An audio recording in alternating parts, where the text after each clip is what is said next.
All right, what is going on? It is Friday night.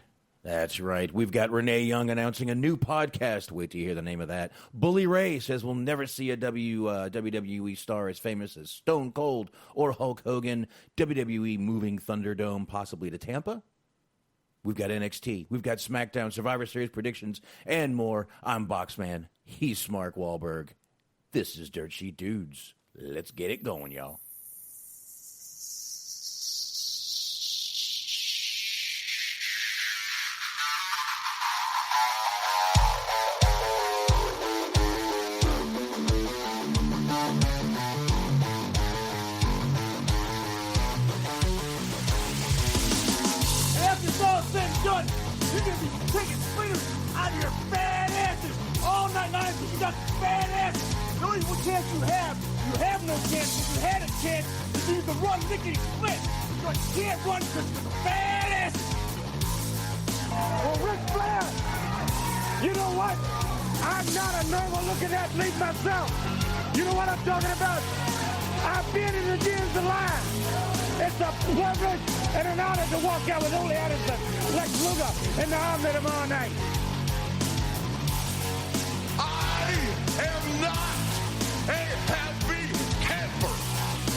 No, I love you.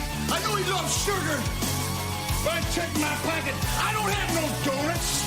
I don't have no cheeseburger. I know you love sugar, but I ain't got none. To be the man, you gotta beat the man. And I'm saying, woo, right here in Nashville, Tennessee, pal. I'm the man.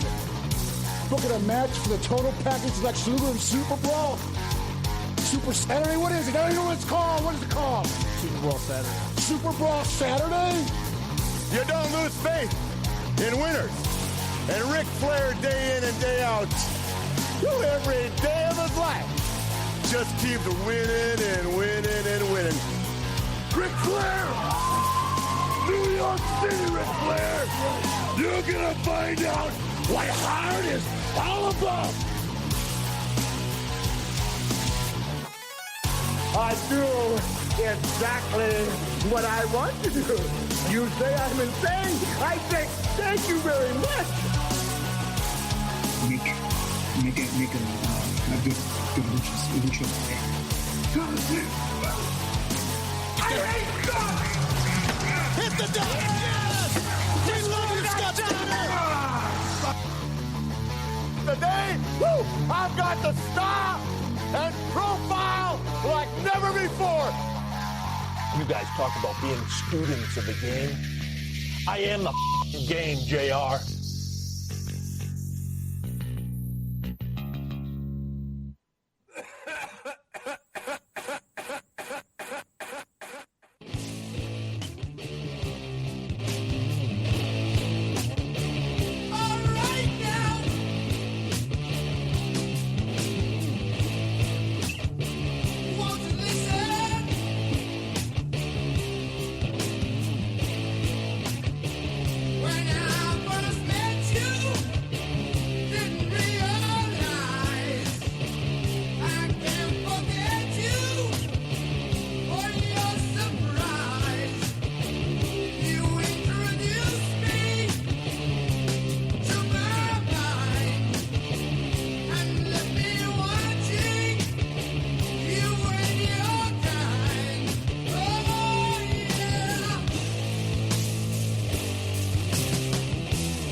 Yeah. What's going on, everybody? Like a little bit of the sweet leaf myself. I think we all know that by now. Like me, a little bit of that sweet leaf. All right, yes. Friday night, Dirt Sheet Dudes. I hope y'all are doing well. I'm doing all right. Smark, how are you doing over there, sir? I'm doing all right. All right. As long as we're doing all right. That sounds good. Hope the chat room's doing great, of course. I just realized I forgot to pull up the plug, so I'm literally stalling for a few more seconds while I find that icon. And give me 1 sec here. Okay, look at that. Highly trained radio professionals. Yeah, I'm sitting there like, what's missing from this screen? El Plugos were missing from the screen, so now we've got those. And give me 1 sec. I'll find something to play for everybody. Oh, come on, a little Disco Inferno, huh? A little Disco Fever, a little Disco Inferno for everybody, huh? Can't beat it. I don't give a fuck. I'm playing it anyway. All right. All right. You guys want to start by checking out the high marks. That is Cheese Man. That is Mojo.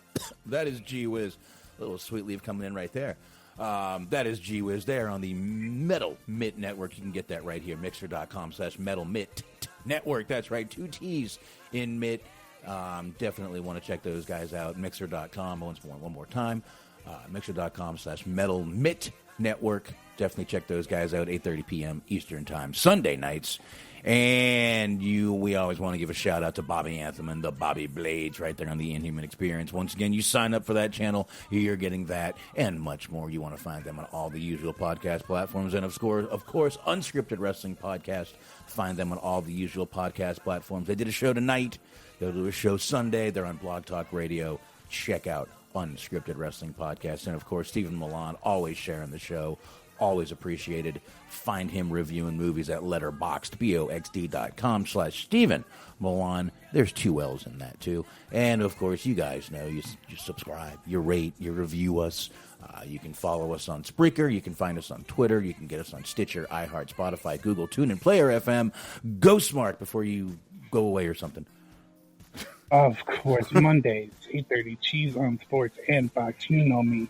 You know that I'm a simple man of simple pleasures. And that when I am throwing powder in the eyes of an old woman at the grocery store so that I can get the last pack of toilet paper, I am listening to our friends at Planet Raconteur, the Planet Raconteur podcast with Bobby and Young with Papa Dave sits here. 15 episodes for your listening pleasure. Find them wherever you get your podcasts. Okay. Now, you're allowed to breathe when you do those. You know that, right? You are allowed to breathe. Yeah, it's optional. I mean, it is optional, but it helps you stay alive. That's all I'm saying. So breathing's okay during those. It's okay. It's all right. It's all right. It's okay. It's okay. But, all right, guys. I think we're going to go ahead and start off with a little bit of NXT here. Like I said, we got a ton of stuff to get into tonight. I mean, not a whole lot, but I did say we'd get into the lovely people that were just ecstatic of Alexa Bliss getting engaged over last weekend. We'll get into that, like I said we would, but we're going to go ahead and start off with NXT. We've got NXT, we've got SmackDown, which SmackDown rounded off the last of the Survivor Series. Cycle. The what? The go-home cycle. That's right. Rounded off the last of the go-home cycle. We found out who's on all the teams. We will give you guys some predictions coming up later. But anyway, let's start off with NXT here. Leon. Oh my God, Jesus Christ. That's right, Leo Rush. We're starting off good here. No, he's not. He's not. I mean, he is Leo Rush from Wish, but that's neither here nor there. It was Leon Ruff once again starting out the show. Gargano interrupted as they were kind of doing the recap there of last week when he won. Gargano takes a cheap shot on Ruff. We get a title match. I got to tell you, man, I like Leon Ruff. I really do. He's a good underdog character, honestly. And the weird thing about that is Gargano's also kind of this underdog character too. So I kind of like they meld together, yet they're still pretty far apart in their characters. That makes sense. I'm still trying to figure out how I feel about him just as a character. But I do like the idea that they're basically, having him not be just a total bitch, where he's just like, you know what, like, I am the champion here. How dare you guys disrespect me? Yeah. You know what I mean? Like, I like that he actually has that fight in him. Yeah, I did like that. Especially like when he stood up to Damian Priest. You think I'm a joke. You think I'm a joke because he did catch he did overhear Priest saying that, oh, I was just joking. You think I'm a joke? I like that shit. Right. I did really, really actually like that shit. I thought that was a good thing to kind of do, especially when he slapped the shit out of Priest. I was like, damn. Mm-hmm. But, on the counter end of that, I like the idea of Priest just like trying to keep the belt on him. Yeah. It feels like he's going to get a chance. A, he's more likely to get a chance, and B, it's going to be easier. So I just like that whole "sorry, buddy," and he punches him in the face. Yeah, sorry, kid. Bam, DQ, rough retained.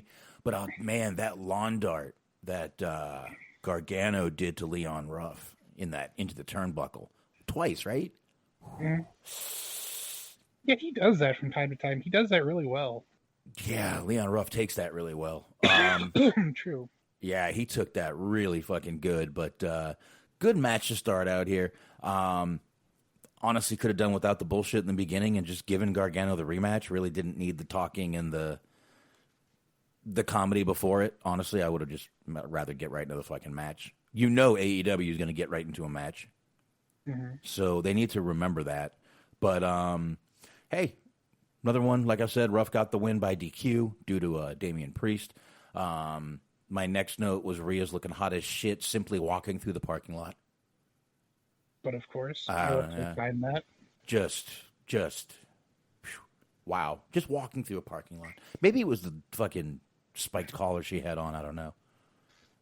I mean, it didn't hurt, did it, Smark? Absolutely not. Not at all. I mean, it could, but that might be fun. Well, yeah, I'd let her throw me around a little bit. Yeah, without a problem. Next up, we had the Cameron Grimes versus Dexter Lumis blindfold match. I know I've been kind of saying I'm not the biggest fan of Cameron Grimes. I've been saying that I am the biggest fan of Cameron Grimes. Some bitch is growing on me for the comedy aspect of it. He was funny as shit in this match, I got to tell you. He's just so good at just being just fucking irredeemably annoying. He is. I'm never going to care for the character, to be honest with you, but he himself is growing on me. I mean, Lumis just standing there like a statue throughout the match was pretty cool, and then finally he just beats down Cameron Grimes, although Cameron Grimes did beat up the ref. Grimes demanding that Lumis put the mask on first, and then as soon as he does, he goes, "All right, let's do this." Yeah. He starts trying to beat him up without the bag on, the blindfold on. Yeah, it almost this whole little thing almost reminded me of, what was it? Which one was it? The third Major League. I've not seen that. I've seen the first one. Oh, there's three of them. There's three. The third one has what's that guy's name? Quantum Leap. Scott Bakula. Or Bakula. That's who's in the third one. It's him and Jesus Christ, the guy from Married with Children. Oh God. I mean, I know his Married with Children name. The later episodes. Not who did they replace Steve with? Who was the other guy? Oh, I couldn't help you there. I thought you were talking about Al. No. I know that guy's name. No. He was just in a. I'm watching The Unit on whatchamacallit, Hulu, and he was just in an episode of that. But no, not him. I'll get his name later. He's been in a few movies though, more than just he always plays an annoying asshole. But he's in it, and a bunch of other people are in it. But yeah. It kind of reminded me of that, where it was what's his name? The guy who played, what was it, Tanaka and Pedro, and they got the blindfolds on. Kind of reminded me of that. I don't know why. That was a real long way to get to nowhere. But anyway, I did actually find this, like I said, it was a pretty funny match for the most part of it. Then Lumis ended up beating the hell out of Grimes when Grimes accidentally pulled the blindfold off of Lumis. But had a good time with this match. Mm-hmm. And while we're on Grimes real quick, I would like to say another thing that I enjoyed that he did this week. They were doing like a round table or a segment of predictions for the women's title match. Mm-hmm. And I love how he had to make sure that he did the fucking annoying way that he says his name before he made his predictions. Like, Cameron Grimes thinks that. I'm like, oh my God, you do that fucking everything. I appreciate your ability to stay in character. Yeah, I guess so. Yeah, it was. Like I said, the guy's growing on me. He's growing on me. No finish in that match either, by the way.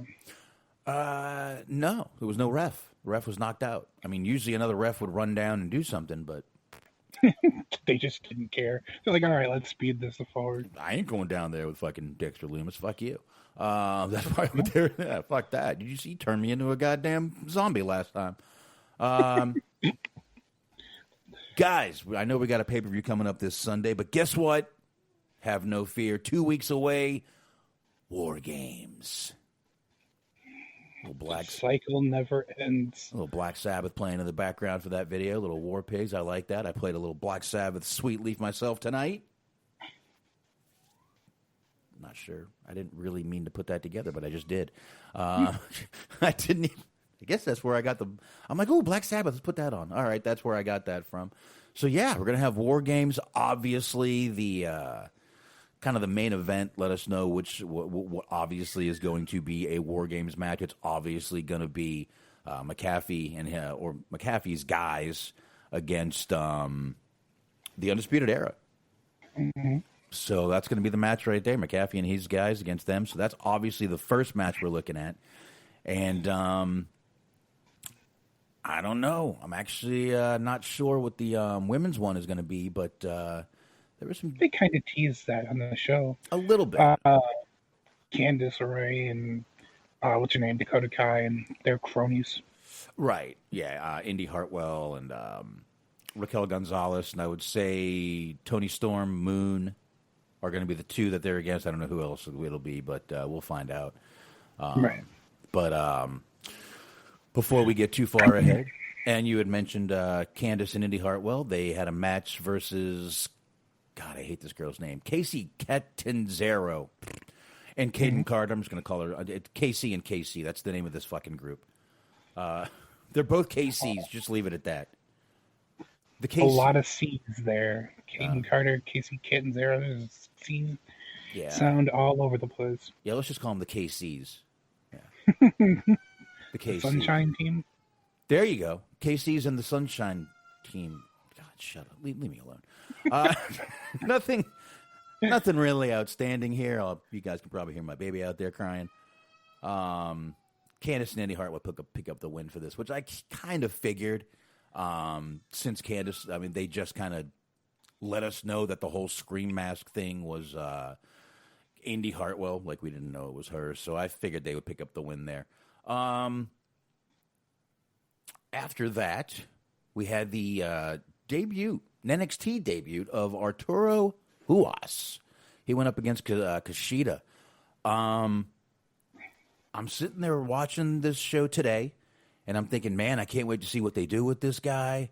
I don't know a lot about Ruas, but I know he has a very extensive martial arts background. Right.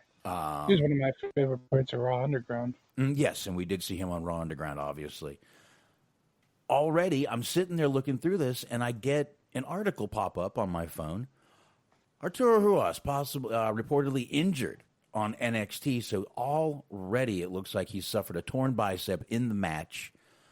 This is according to Fightful Select. That's their pay version of Fightful. No specifics, though, but it looks like they're saying this was not scheduled to be a one-off. This was actually scheduled to be something that they were going to plan on him going on this show for a little while forward. So I guess we will find out. I guess we will find out how bad it is.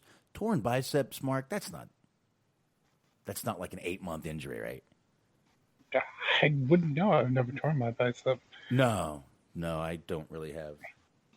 No, I don't really have anything to tear my biceps. So, I hope it's not bad. Like I said, this guy.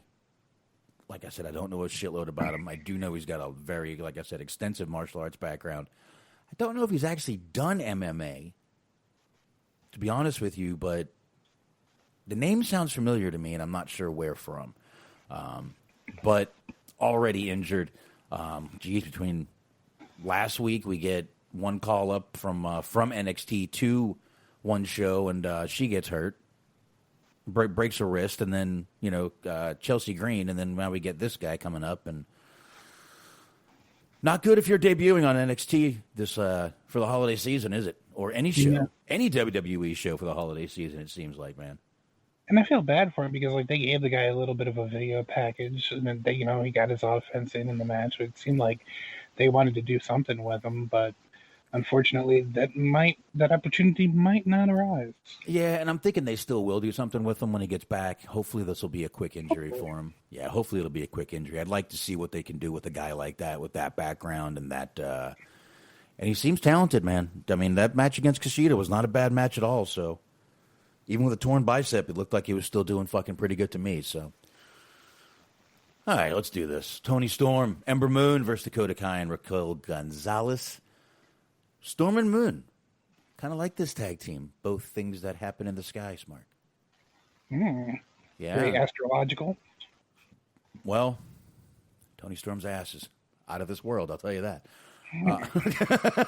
And that was my favorite part of this. Like, the match itself was fine, but the little bit of the after scuffle where you had Candice LeRae come in, try to roll Toni Storm to the ring, and you get the revelation that Toni Storm's lower body is bigger than fucking Candice LeRae's entire body. Entire body, yes. And those thighs alone. Toni doesn't roll. She wonderfully jiggles. Wonderfully. She controls gravity. Oh, does she, man? Beautiful, beautiful girl, Ember Moon. But I do like those two as a tag team together. Her and now Ember Moon. Think that could be something down the road. Those girls could be good together. I think down the road. I think they got good chemistry. And like their look, like it's a different look, but they kind of it comes together in a way that makes sense. I think.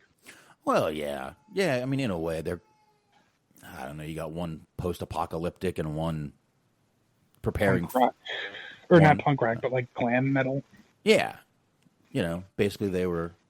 Kind of the post-apocalyptic people back then anyway, so kind of the same thing in a way. But, yeah, I mean, I don't have a shitload to say on this match. I think we just kind of said everything. The, after attack was kind of the better part of it. Raquel Gonzalez slamming the shit out of these girls. Yes, she was. Throwing them around. Telling you, man, she's again, by big girl, I mean that in a very complimentary way. She's a jack chick, man. She's got some potential too, man. Speaking of potential, we got this Timothy Thatcher match right here against August Gray. Just a couple of hairy-chested guys going at it, Smark. But of course, actually, it was a pretty hard-hitting match between these two, to be honest with you. I like this. I like the guillotine choke for the win. Ciampa coming out. Now, did you see the same complaints about Ciampa that I did?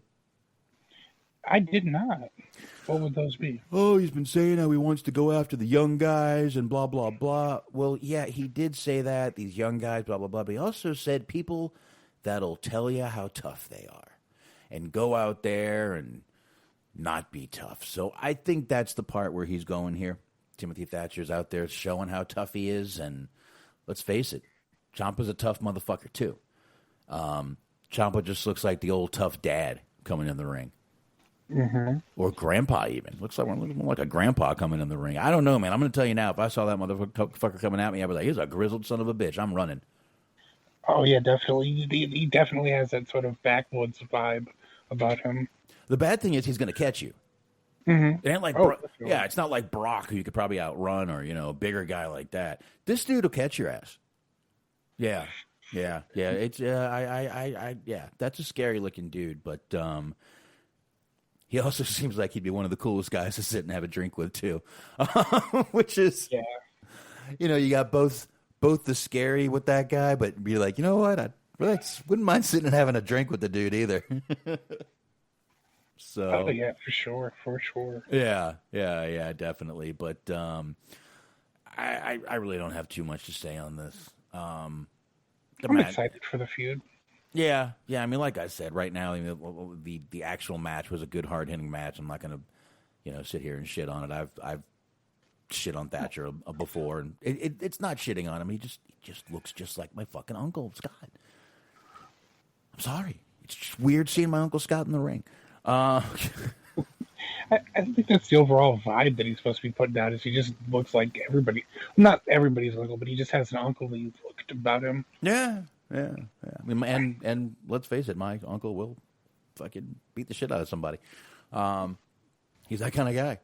But I guess we can go ahead and come out for this to talk about this Damian Priest thing. But I'll tell you what, though, before we get past that Ciampa match, I'm looking forward to that shit. That's going to be some brutal shit between those two. Oh, for sure. I'm really, like I said, I'm really looking forward to it. And like I said, I like the little standoff that they did, and it's going to be interesting. I think. I wonder when they're going to try to do this, because it seems like they already kind of have a pretty stacked card for the whole War Games thing. So, I don't know if that's going to be a throwaway match or what. I don't know. Could be something that they brew up a little bit after. Could be something that they do there.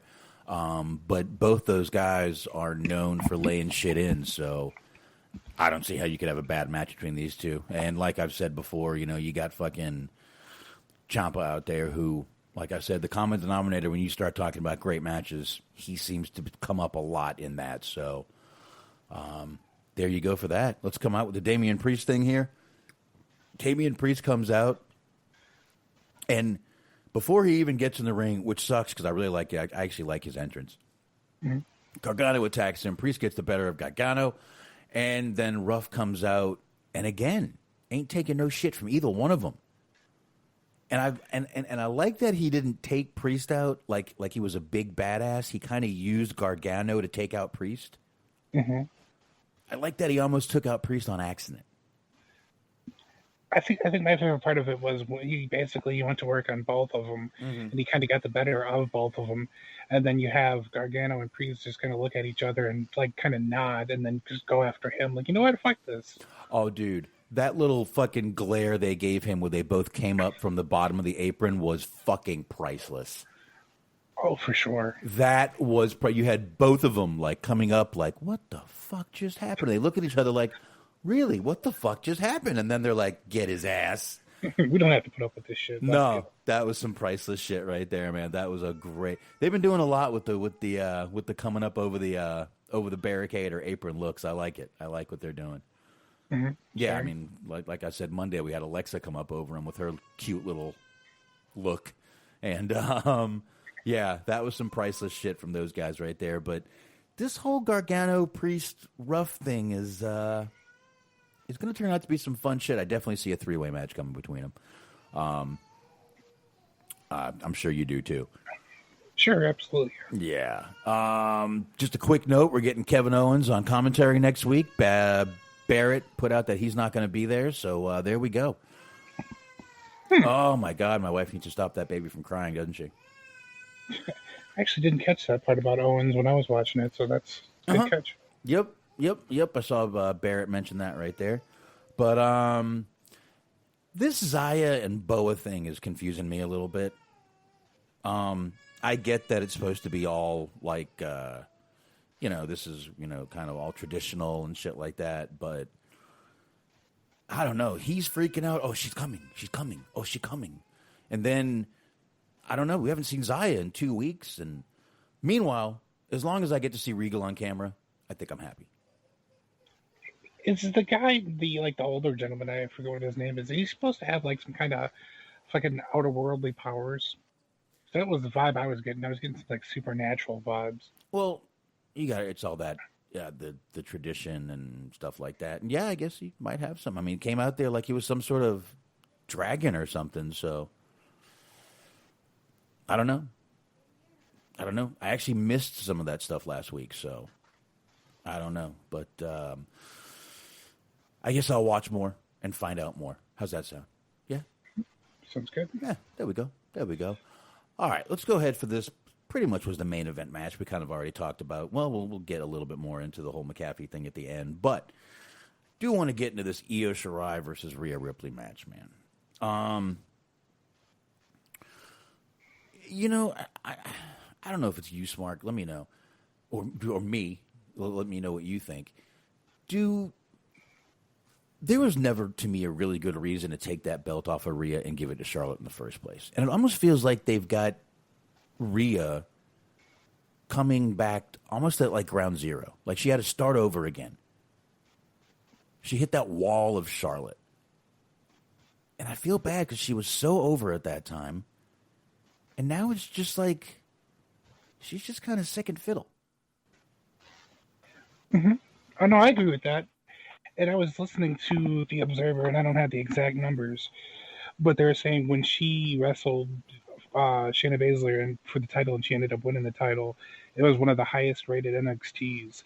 And the one that they had to this week, where she was in the main event, technically competing for the title, it was one of the, like, they were a good sizable margin, like 212 maybe thousand behind AEW. Wow. Well, So basically, what that is to say is that they have kind of done a thorough job, or thorough, as the kids say, job of ruining her reputation. yeah, I mean, they had her in such a great position. And again, there was no you will never convince me of a good reason that they gave that belt to Charlotte, except just for they wanted to give it to Charlotte because it's Charlotte. That's exactly it. I mean, that's nothing.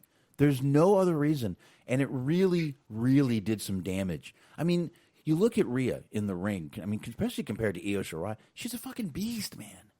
Mm-hmm. She is a goddamn beast. And then you just got, she's just back to zero. It's just, I really feel bad for her. That's part of it. That's kind of the shame. Is, like you said, she can do pretty much anything in the ring. Like, she's not a super flippy person, but she has a good strength game. She has a good striking game. She has technician. She can do all these different styles, and she's got a good look. It seemed like the people were behind her for quite a while, and then they just decided to completely take an axe to that. And lo and behold, now where is Charlotte and where is Ray? And Well, yeah, exactly. And you're right. That's exactly what they did. They just took an axe to the whole fucking run she was having, stopped it right away. And I mean, this match ended up being a fucking powerhouse versus the speed of Io Shirai, but. It was a really good match with these two. I mean, especially that one throw that Rhea put Io into the apron. And if you notice, I don't know if you noticed, literally, I think 5 times the commentary team was like, and don't forget, she's been cleared to continue the match. And I'm like, we get it. You're not AEW. We understand. washed their hands on that one. Oh my God, they kept saying it, like reminding, and don't forget, okay, Wade, okay, Vic, we got you, we understand. There's that shot of Rhea bleeding from her ear. Oh man, I don't know if her, I thought she had a bar in that left ear, which may have been ripped out. That's what I was thinking. I was thinking something got ripped out because I couldn't see any other reason why she would have been bleeding like that. No. I think she had one of those silver bars in that ear. I'm not sure if that was it, but it looks like either something got ripped out or it just really tore bad. But meanwhile, she just wipes the blood and puts it on her face like war paint. Mm-hmm.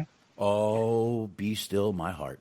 That was all I could think when she did that. Oh my Lord, you're even hotter. But yeah, that's what she did. She put it on like fucking war paint. She's like, fuck it, I don't care. I did like Io, being the smaller one to her, just concentrating on that left arm and shoulder.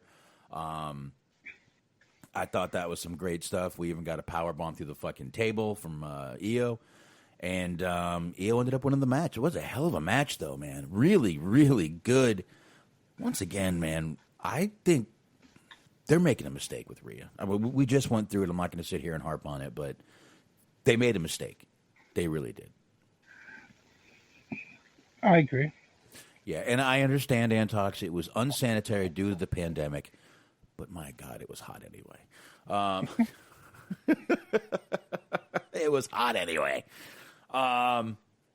So yeah, let's go ahead and finish up NXT. I'm sorry. Do you have anything more on that match, or we pretty much? I think it covers it. All right. Finn Balor back. He starts talking. McAfee and his boys come out. I think I might have a good way to. Pat McAfee is the annoying frat boy who just won't shut the fuck up. Like, he's drunk and he's talking shit about everybody and he just won't shut up at the party. You know what I mean? Oh, no, that's exactly it. Yeah. I think that's exactly what they're going for with that, too. Yep. And the worst part about it is he's bigger than you, so you can't do anything about it. So all you can do is just sit there and take his shit and complain about it like the next day to someone who's going to listen. That's all you can do. So that's kind of what he is. Almost in a sense, I think that he ended up being what they were hoping they were going to get when they had Gronk. Mm-hmm. This giant guy who's like this total fucking jock that just goes around, like you said, talking shit and bullying people. Yeah. That's really all he is. That's really, to me, I'm sitting there and I'm listening and I'm like, this, he's the frat guy, the frat boy in the movie that won't shut up and everybody wants to beat his ass but can't. That's it. That's what he is. But Undisputed Era came out. They did brawl, definitely. Looking at the War Games match here and another War Games match. I'm looking forward to seeing this as a War Games match, man. After that beatdown I've been seeing, or just saw tonight, or I'm sorry, well, I saw it today. I'm down. Oh, yeah, it's been a good build. Yeah, it has been. And like I said, man, I'm not the biggest fan of McAfee's. I think a lot of the heel heat he gets is very outdated. But it works for him. And that's all that matters. It works for him. You know? Well, I mean, it's kind of like Keith Lee. If anyone cut the same promo as Keith Lee did, you would laugh. We would be like, this guy is the worst promo cutter in the world. But it fits Keith Lee. It fits his whole persona. It fits the way he is. It fits the way he fucking moves. Mm-hmm. So, there's just certain things about certain people that match well, and I think that matches McAfee well. So. I've said that about him before, is that he kind of has his own distinct style, and like his verbiage and the way that he delivers things is just different from the way that normally, they're so overproduced and all the promo classes and the people writing for them, and everybody has their own kind of sounds the same sometimes. Or he's a bit of a breath of fresh air, I think. Yeah, I think so, man. I think so. But another one, again, Pat McAfee. Growing on me a little bit. I wasn't a fan in the beginning, but the more they show him, the more it's kind of growing on me a little bit. But I guess we'll see what happens with all that. Meanwhile, like I said, I'm actually enjoying that. And I'm down to see that feud right there coming up at War Games. I think that's NXT. That's NXT, man. That's it. Well, there you go. There you go. I guess we'll go ahead and knock out SmackDown. Let's see, where are we at here? Son of a bitch. These notes are great. I like taking these things. Then I just hit what I want to talk about, and the rest of it is bullshit. That's pretty much what SmackDown is right now. SmackDown was a decent show, Smark, actually. A few confusing things on it, a few weird things on it, but thought it was a decent show altogether. The main focus, I believe, on this show was more around the Roman Reigns, Jey Uso, and Daniel Bryan, all three together. Yeah. Yeah, they were pretty much the focus of this show. Oh, and Daniel Bryan's new haircut. Can't forget about that. I kind of thought he was Murphy for a second because I looked up and he had the mask on, and I'm like, wait. No, it's Daniel Bryan. Okay. But he had a Murphy haircut. It's the same hair, just not as curly. I was wondering how long he had that, because I had just noticed that, and I was like, well, I'm not always the most observant person. So I was like, well, maybe it's been a couple of weeks, and I just now realizing. But no, it was a brand new haircut. Yeah, and that was since he got the beatdown from Jey Uso. Maybe, I don't know. Maybe his hair fell out because of the trauma. I guess so, the trauma. Maybe it was. But he does that. He grows his hair long. He does the locks of love, and he cuts it off. So I'm not going to shit on the guy for it. And my uncle does the same thing. Yeah. My one of my kids did the same thing because he had really long hair. We cut it all down, and one of them did the same thing. So there's a place around here you can bring it. They'll just bag your hair. Yeah, they just bag your hair and you put it in a Ziploc when you go home and bring it to them. Anyway, Street Profits start out SmackDown. Basically, another big part of this SmackDown was the farewell to Undertaker. So, Smark, let's start with that. You buying this? I'm just going to put it out there. You buying this? Well, I mean, the more that I think, no. No. It's not even that it really has anything to do with him personally. Mm-hmm. It's just a matter of I don't trust wrestling retirements at all. And he's already like a little bit kind of wishy-washy in some of the stuff that he's saying. So it's like, no. A little bit, but then if you go on Cameo, it's $1,000 to get a cameo from Undertaker right now. And he's only doing 30 of them. But I mean, have we reached the? I mean, is this the apocalypse? I mean, should we be jumping on Ember Moon's motorcycle or something? I don't know. Undertaker, $1,000. Undertaker on Cameo. See, I honestly thought at some point he was going to end up getting his own podcast, and I still kind of think that. I think he could do something. I got to tell you, I don't think he's going to get back in the ring. I know a lot of people do. I don't think he's going to. I could see him doing something. Listen, he's not going to be a manager. You're not going to see Taker doing that. He's not going to be on commentary. I don't know what he could do, though, back there. I don't think he's going to get back in the ring, but I could see him doing something, maybe making small appearances here and there just to do something, but I don't know. I don't know. Antok said, he said on ESPN that this is actually this is it. Probably until that sweet Saudi money comes through again. I meant in the United States. So, all right. So listen, it's hard to say, and like you said, when you hear a wrestling retirement, you always get a little weary. It's like a wrestling wedding. You know what I mean? Mm-hmm. You always want to go, where's this going to go? But it is Undertaker. And it's been a long time, man. The guy's fucking old. He really can't do what he could do. The last few matches he's had, they've had to like rush him to the hospital with oxygen masks on. I think it's time. I hope he realizes it. And I don't know. But we will see what happens after Survivor Series and how Survivor Series goes. We will see this Sunday what happens. And I did like Big E scaring the Street Profits, though, in the back, like he was, with the Undertaker hat and shit. Big E puts over Kofi and Woods. All that shit. It was just a basic. They're basically just promoting their matches, Street Profits versus New Day. But not bad. Not bad. Yeah, no. Not bad. But again, I wish they would just starting with a match. Anyway, Big E does say that Kofi and Woods are at SmackDown, and wouldn't you know, right after he says it, here they come down there. And they're putting Undertaker over, of course. And then Sami comes out to tell him that Undertaker is scared of him because he still has unfinished business with The Undertaker. And I couldn't help but get a good chuckle out of that. Yeah, I'm sure Taker is shaking in his boots at Sami Zayn. You never know. Yep. You can, oh, there you go. Sacha Baron Corbin says Taker could be the new makeup guy. It's better than whatever ex-juggalos they hire to do the makeup now. There you go. Especially on the women. Just bring me a Sharpie. Don't blink. It's going to get smudged.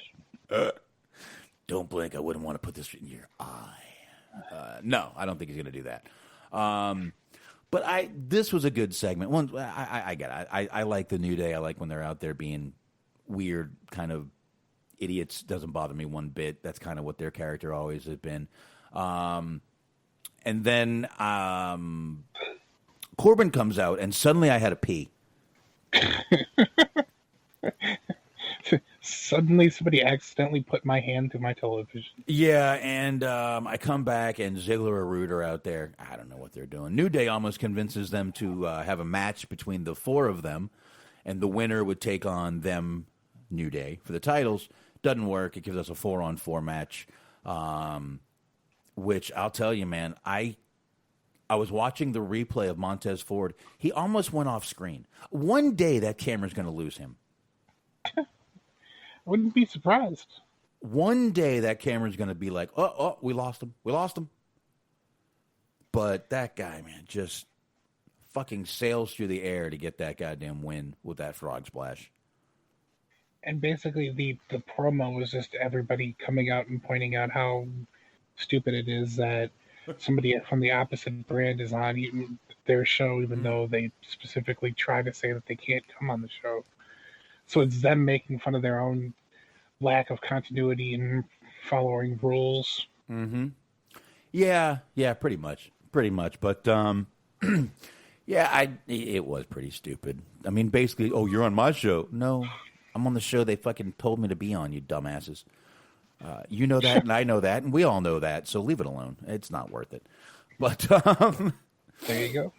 Yeah, after that, we get Sami and Daniel Bryan with a little confrontation backstage. This is where we see Daniel's new haircut. And they're showing him when Jey Uso beat him down for Roman Reigns. And what another great promo by fucking Daniel Bryan here, man. Bringing the family into it and shit. Like, this is why I couldn't pick up my kid. This is why I was in the hospital. This is why I couldn't do that. It was like, damn, dude. Lay it out. Go DB. Yeah, we've talked about this before, but that's kind of the surprising part. It's like, I never really knew that he could have that in him, especially not on the independent scene. Like, that was never anything that he was known for, but he's gotten a job of being able to kind of cut those really good promos. You said that when you looked up, you saw him with the mask on. What ended up happening with that was Sami Zayn came up to him and he was shouting in his face. Right. And as Sami Zayn starts shouting in his face, Daniel Bryan just lifts up his shirt to try to block the fucking spit particles and all this shit. And then he shoves him and he goes, I believe in social distancing. And I went to commercial. Then you got the promo that we're talking about now. It was a really good promo, though. I totally agree. Where I was very curious to see how they were going to make it seem as important to Daniel Bryan as it was to Uso about the whole beat down thing, and then him trying to get his revenge. What his motive would be. And they did a good job of tying that together. Yeah, exactly. And here's the thing: Daniel Bryan's been able to get a lot of different characters over. I mean, he got over the one with AJ, the green character. He got over the yes thing, which wasn't really supposed to get over. He had a whole movement about it, took over a whole Raw for it. He did that. Whoever thought he would get Daddy Bryan over? Right. He did. He's gotten being a father over. I love it. This guy is amazing. He's getting being a dad over. It's great. Which I'm glad he did, because now they can stop using that as a character for every other person. Well, they stopped for the Miz pretty quick. Mm-hmm. But that'll come back, I guarantee it. Let's see here. Where were we? Oh, Adam Pearce. I guess he's now just an overall general manager of television shows. Mm-hmm. He's the overlord. That guy must be getting some really good paychecks. He got the old Jack Tunney rub. There you go. He picks Otis to be the last team member for the Survivor Series team. And, of course, it's all from the help of Chad Gable being the Alpha Company, whatever it is. And, of course, Natty comes to complain. So there goes that whole thing. So Otis is the last member of the male team Survivor Series right there. And I'm not going to lie, it was a solid fake out that they did. Yeah. Because you see Adam Pearce talking to somebody off camera, and he goes, after hearing your story and after hearing everything that you've had to go through, I think you're the right person to lead the team. And, you would have to imagine that he's talking to Lars Sullivan. And I'm just like, oh, boy, this is going to be a fucking shit show. So you're just like, yeah, I decided I'm going to pick you. And I was like, oh, yeah. I'm like, oh, thank God. That's so much better than having to watch Lars Sullivan, Rose. Yeah, and I see a lot of people like, oh, Lars is great, man. I can't wait to see him out there. And I'm like, yeah, what? Really? Okay. So, yeah, I'm glad it's Otis. I like Otis. I think he's a good character. So we will definitely see more from Otis coming up Sunday night. And we get Rollins backstage cutting a promo on Murphy. You know, just when we thought Seth was going to move on to maybe another feud, maybe something a little new. Nope, here we are. Not now, not ever. No, it's just going to be this forever, which we'll get into that match in just a minute here. Of course, Natty does have another match because every week she's had a match to qualify for this goddamn SmackDown fucking tag team or Survivor Series team. During the match, we get Bianca Belair on commentary. We also get Bayley on commentary. Ruby and Liv are back there oddly watching the match and reacting to every move strangely. Did you catch that? I did. I did catch that. All right. Natty finally wins. Yay. So there we go. Women's team is rounded off. That's why we were waiting until tonight to do the predictions anyway. And we get Bayley, Natty, Liv, Ruby, and Bianca Belair for the SmackDown women's team. I did like Natty selling her victory and just like jumping up and down and then repeatedly trying to hug Bayley, who's just like shoving her off of her like an unwanted dog. Bayley was like, "This is gross." Okay. Get off me. I'm going to smell like Canadian all week. She could hug me. Yeah, I wouldn't mind. No, I pretend to fall. Brian's crowd looking kind of good tonight, too. Yeah. So, all right, let's go ahead and move on. We only got a few things left in this show. Nice. We get the contract signing, Smart. We get Drew coming out. We get Roman Reigns coming out. Did you notice where Roman Reigns sat, Smart? Not necessarily. Enlighten me. He sat at the head of the table, sir. Mm. He didn't sit across from Drew. He sat at the head of the table, sir. Nice. He sat at the head of the table. That is a little thing I'm not sure who noticed. I'm sure a lot of you noticed it. He kind of pointed it out at the end of the promo where he said, "I am the head of the," and he shook, kind of grabbed the table. So, yeah, he did sit at the head of the table. I liked this quiet confrontation between the two of these guys. Yeah, it was kind of understated. I like that. Like they were talking about Drew McIntyre basically just straight up said, "I'm not going to fucking flip the table up and start fighting you. I already got the match, and it's good enough for me." Right. Yeah. Some really good stuff. I really wish they had. This would have been one time to turn that fucking crowd noise off. I wanted to hear what they were saying. And every now and then the crowd noise kind of got in the way of that. So I kind of wish they had shut that shit off. But the funniest part is when Drew hands the contract over to Roman, and Roman opens it, and Heyman frantically grabs the pen before Roman can get it and hands him the new one that hasn't been touched yet. Okay. and Roman has this look on his face like, "What the fuck was that?" And he's kind of looking around like, "What the fuck happened there?" So I liked that. That was good. I liked it. Yeah. But really, I wish they had shut the crowd noise off for this one. This would have been the one time to do it. They were talking. They weren't screaming at each other. They weren't yelling back and forth. And I think it would have actually been maybe more dramatic. I don't want to say dramatic, but it really would have been a little more dramatic if it was just dead quiet with those two guys talking. Yeah, more tense.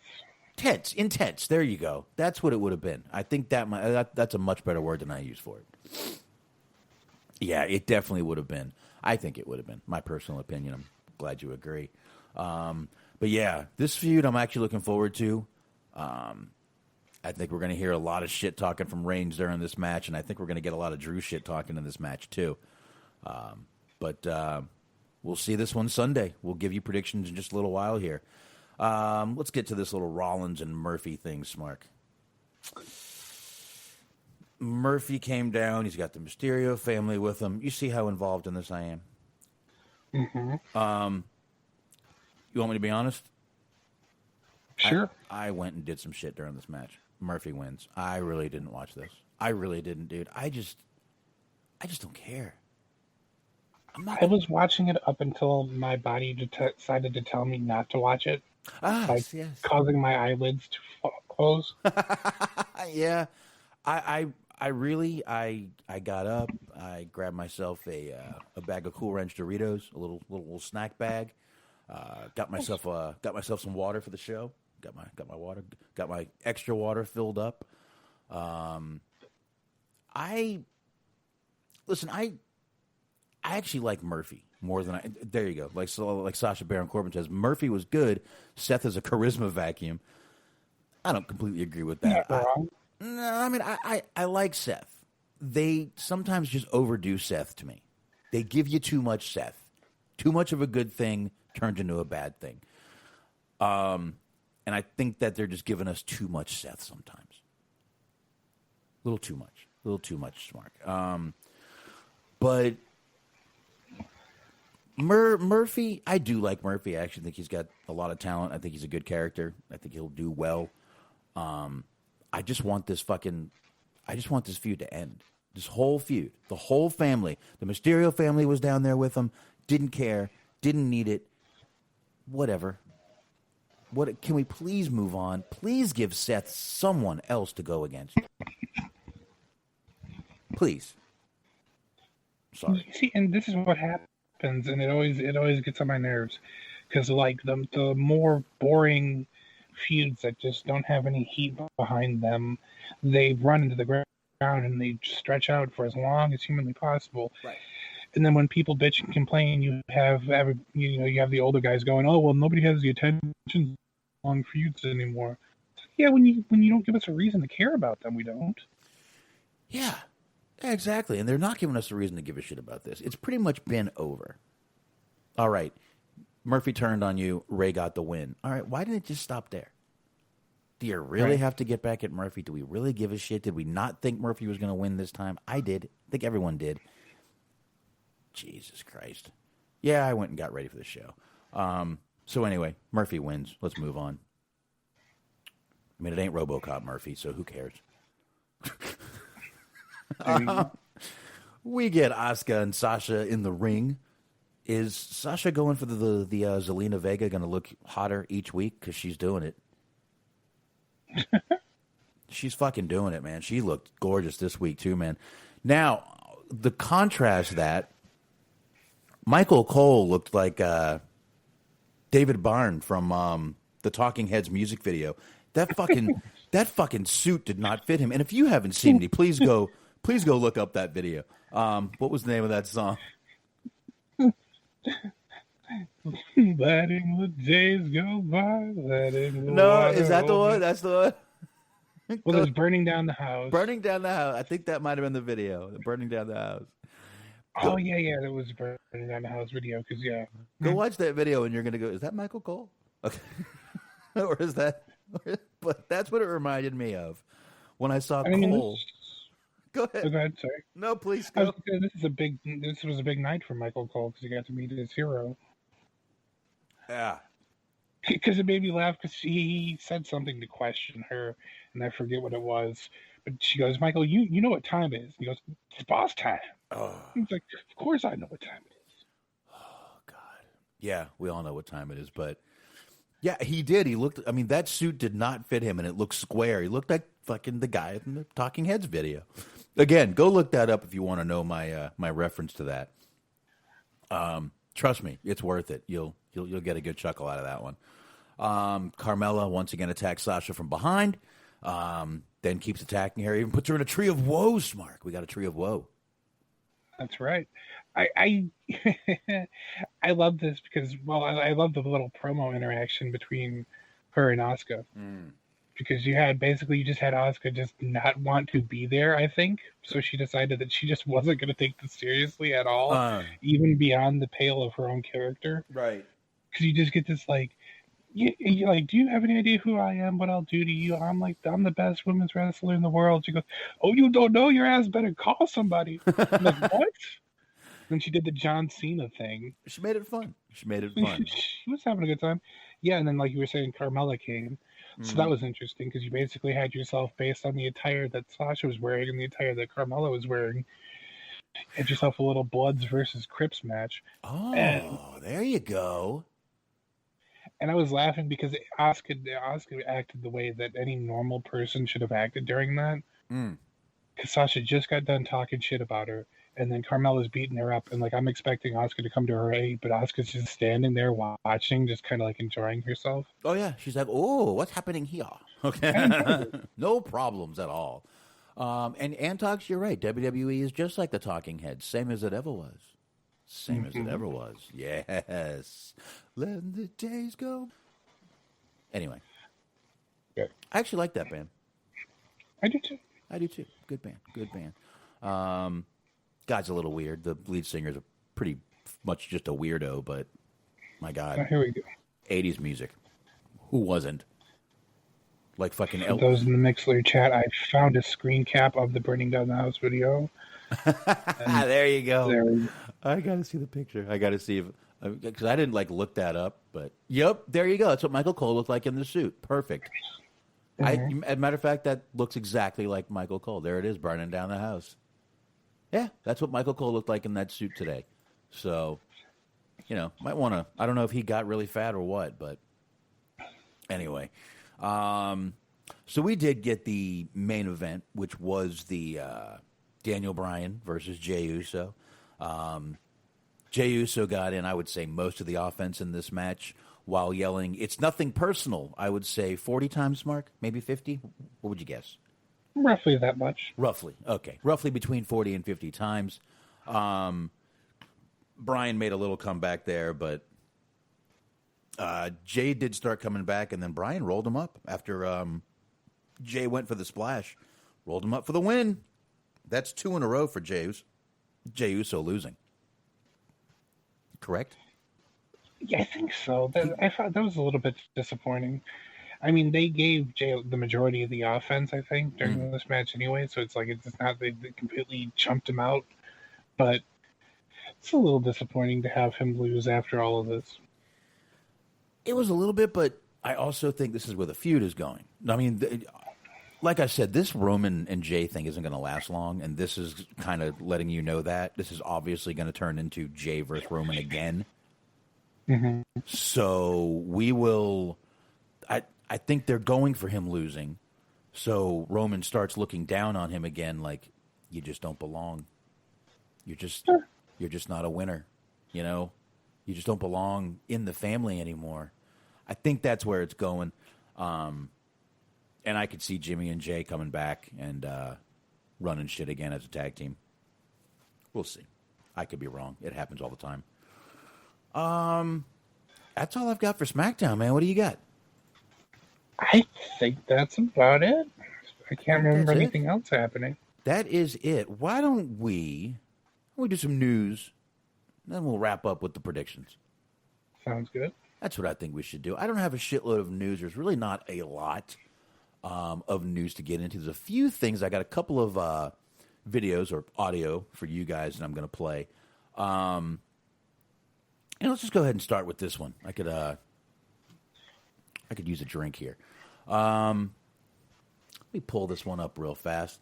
I had said in the beginning, right before the show started, that we've got Blowie Ray saying that there's never going to be a star as big as Stone Cold or Hulk Hogan. This is something we've got into more than once on this show and other shows. I can't really say I disagree with that sentiment, but let's go ahead and see here. I'm going to move this over here because it's not VLC player's not loading up very well, but I can move it over to here. And, of course, right as I do that, VLC pulls up. But I have the audio here, and here we go. Blowie Ray doing his thing. Let's do it. I've been saying this for the longest time now. I've seen other people out there jump on board. I'm not saying I beat them to the punch, but I might have beat them to the punch by actually saying it publicly when I said there will never, ever, ever be stars like Cena, Rocky, Austin, Hulk, Trips ever again. It ain't happening. Nobody's becoming bigger than the company anymore. Now you go to see the WWE. I'm not buying a ticket to go see Stone Cold Steve Austin anymore. I'm not buying a ticket to go see The Rock anymore. I'm going to see the WWE. Yeah, you might buy a ticket these days because you want to go see Roman Reigns, but you want to go see the WWE. It's not Roman Reigns is in town. It's the WWE is in town. It's not like, oh, my God, I got to go see Stone Cold Steve Austin. It's I got to go see the WWE. When stars become bigger than the company and the brand, they then have control. Remember the lines in the song. It's all about the game and how you play it. It's all about control and if you can take it. The WWE is never going to let a wrestler have control over them anymore. If WWE wants Rocky or Austin or any of those names, they have to call and ask, hey, can you do something? And then it's either a yes or a no. They want to be in a position in the next 10 years where, let's say, Roman is out of the ring or Seth is out of the ring or Charlotte's out of the ring, where they call and just go, hey, be here on this day, no questions asked. They're breeding an entire generation of wrestler, of talent, of performer that is loyal to the WWE and the WWE only. WWE will always come first. And the only competition that WWE has with talent is Hollywood. They're going to make sure that WWE comes first, not Hollywood. And if they get, and if you go to Hollywood, it's going to be because they said it was okay for you to go to Hollywood. All right. Sounds like he's talking about the Rock situation here. More or less. You agree with that? Mm-hmm. Yeah. Yeah, definitely. I mean, let's face it. The Rock, one of their biggest fucking stars, decides one day, I'm going to go see what I can do in movies.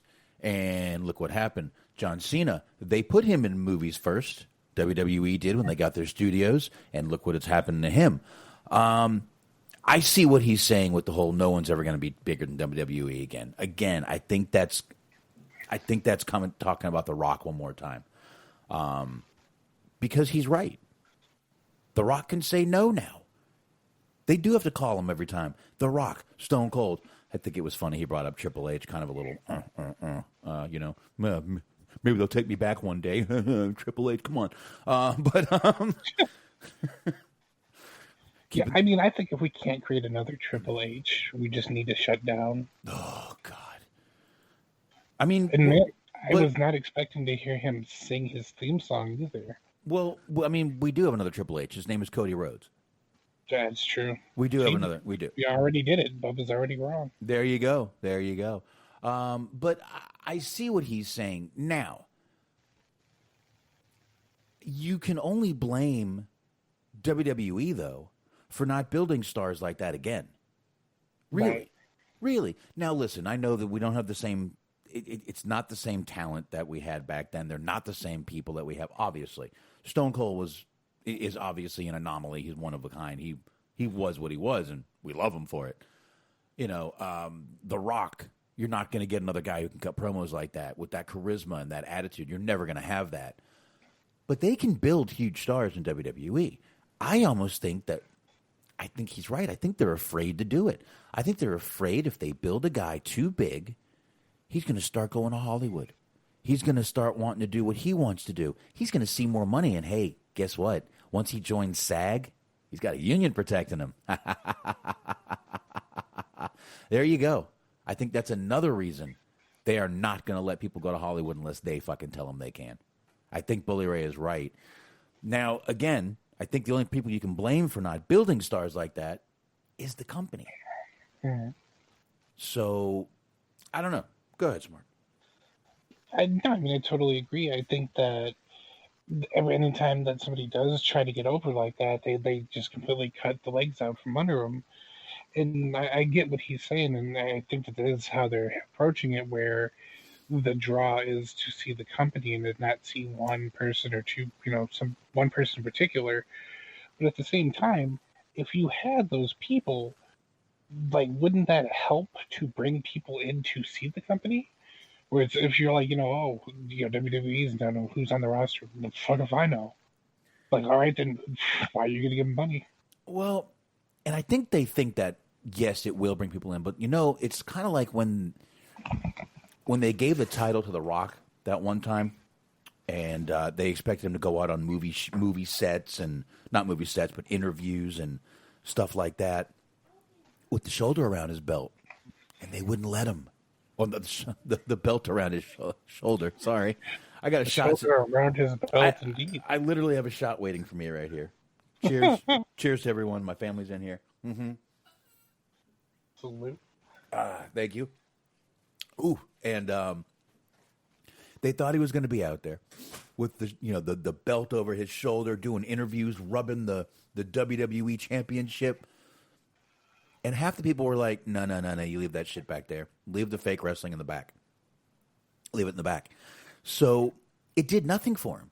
They got really no publicity except when they were putting their own publicity out. Oh, look, The Rock did this show. He did that show. That was it. They got nothing else. Right. That was Instead of other shows promoting them, right, they're out there promoting other shows. Exactly. So I think they thought, well, let's see. I mean, just think. I mean, if we can give The Rock the title, if we can give Batista the title when he's doing a movie, imagine them just walking in with wow, that'll get us some No. Hollywood doesn't want to see that shit. They don't want to see that shit. The Rock is, listen, The Rock isn't this amazing fucking actor. The Rock is not Daniel Day-Lewis. He's an action actor. They don't have to be that good. I mean, let's face it. They don't really have to be that good. If you're going to sit here and tell me Arnold Schwarzenegger is a great actor, I'm not going to fucking listen to you. Right. He's made some great movies because of who he is and what he does. The Rock is the same thing. The Rock is not this serious actor. He's not going to go out there and be, Bill the Butcher in Gangs of New York, and we're going to be like, I never thought he had that in him. No. The Rock is what he is. That's it. There's no going past that. So, I mean, Hollywood's already looking at you like you're not exact. Like, yeah, I know you belong here, but you don't belong here, Classically trained thespian The Rock. Exactly. Frankly, jabroni, I don't give a damn. Yeah. I mean, exactly. There you go. Sasha I Baron mean, it's kind of the funny thing is that I didn't even think about it. They're basically just asking The Rock to be The Rock in movies. Right. And listen, I've said before, I like The Rock in a lot of movies. I really do. I love the Fast and Furious series. I'll say he took over that fucking franchise. You can disagree with me. Most of you don't even like fucking Fast and Furious movies. I know you don't. I like shit blowing up for no reason. That's just who I am. I was brought up on action movies and stupid shit like that. Sorry. But, I mean, that is what he is. He's just The Rock in every movie. That's it. I mean, Morgan Freeman's kind of Morgan Freeman in every movie. Mm-hmm. Great actor, don't get me wrong. But he just has such a distinct voice and persona. Morgan Freeman's just Morgan Freeman. Right. The Rock is just The Rock. Schwarzenegger is just Schwarzenegger when he does a movie. It's just another Arnold film when he does a movie. That's it. Unless it's Kindergarten Cop. Leave me alone. I never saw the second one with Dolph Lundgren. I never saw that. I have it, though. I think I've seen the first one, honestly. I've seen... the first one's good, actually. It's actually a very good movie. It's got... who's the guy from 3 O'Clock High? The bad guy from 3 O'Clock High. Not Casey Kuzmenko, the guy from... he was in Young Guns. Not him, the other guy. I mean, I know all those sort of famous lines. Yeah, I like that. Who's your daddy? What does he do? It's not a tumor. I'll get to the chopper.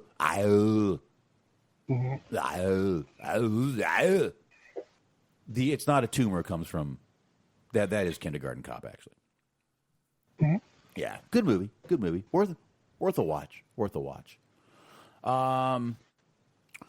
So yeah, I mean, but really, that's what they're. I get what Blowie Ray is saying. I do, and let me tell you one thing.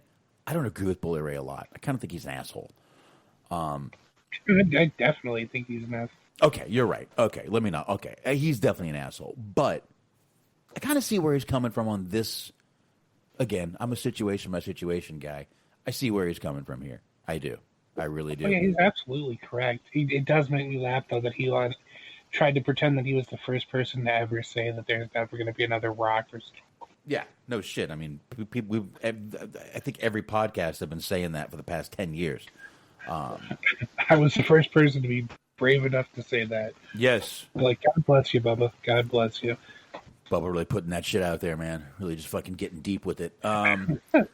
But yeah, and again, I also see where he's saying, oh, no one will ever be bigger than WWE.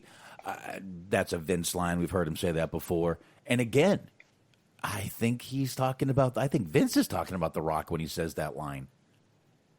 I really do. I think he's talking about Hogan, The Rock, even Stone Cold, who ended up doing some he didn't do any really huge movies or anything, but is still active in the Hollywood scene. Right. So I don't think Vince ever wants to get to the point where, like The Rock, like Stone Cold, even, I guess to a point, even Triple H, don't need the WWE behind them. The Rock really doesn't even get... Dude, The Rock didn't even do it for like the what was it, 25th anniversary of SmackDown. His show, they didn't even say, hey, do a little something. Make a cameo. Yeah. Nope, nothing. He was, can't do it. Can't do it, baby.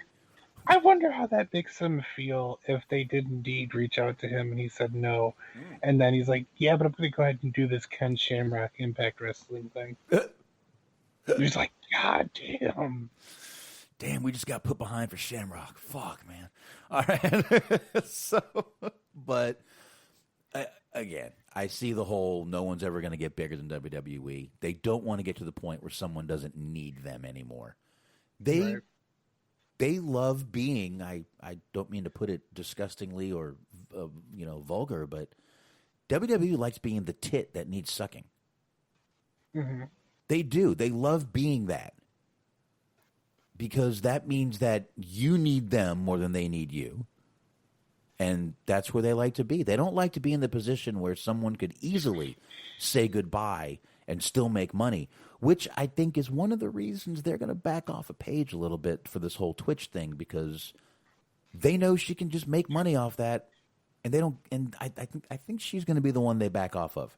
So I don't know, but again, they don't like being that company that doesn't have that fucking, we need to be your lifeline. Right. Not the other way around. So, I don't know. That's what I got on that. What do you got? Any more? I don't think so. All right. Well, we talked the other day about Renee Paquette. I think that's how you say her last name. We did talk about her. Moxley announced that she was pregnant at home. I like how a lot of websites had to tell us that it's true. She is, like they've spoke to her. Like they know better than the guy who did it.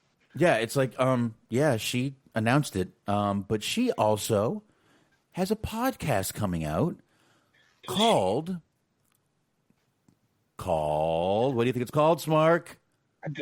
What possibly could it be called? It could be called Oral Sessions, but that would be disgusting, wouldn't it? Yeah, that'd be very, very sort of it's no good. Naughty, huh? Kind of naughty name, Oral Sessions. Well, guess what? It's called Oral Sessions. She did make sure that on Instagram she put it as not about oral sex, despite the name. It is cool-ass people having a great conversation, unfiltered and unscripted.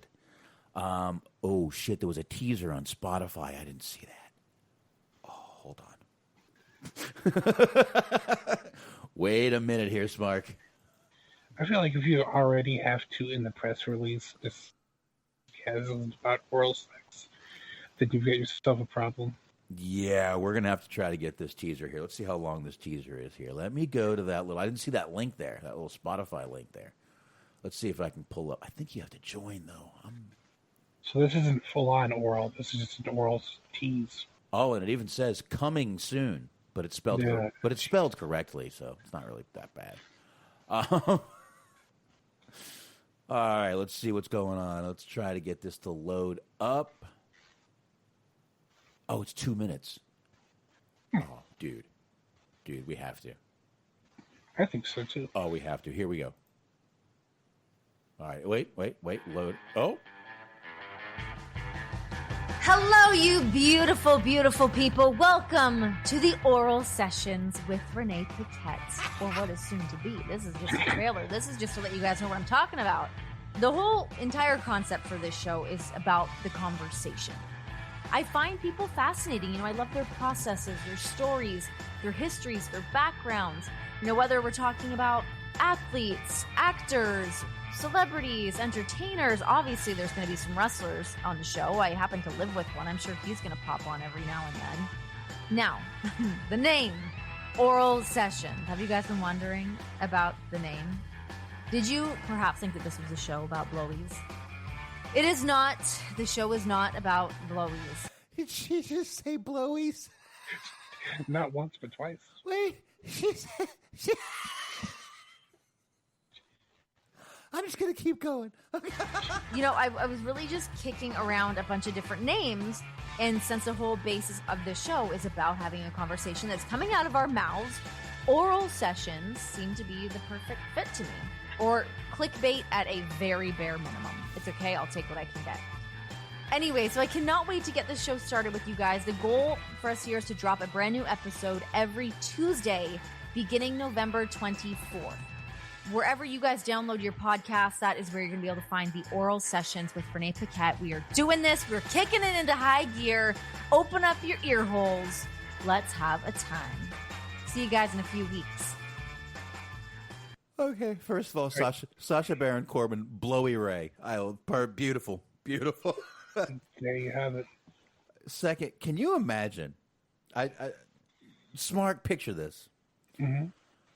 Old Moxley, he's coming home one day, and you go, honey, I've got a great name for my new podcast. Oral Sessions. And he goes, huh?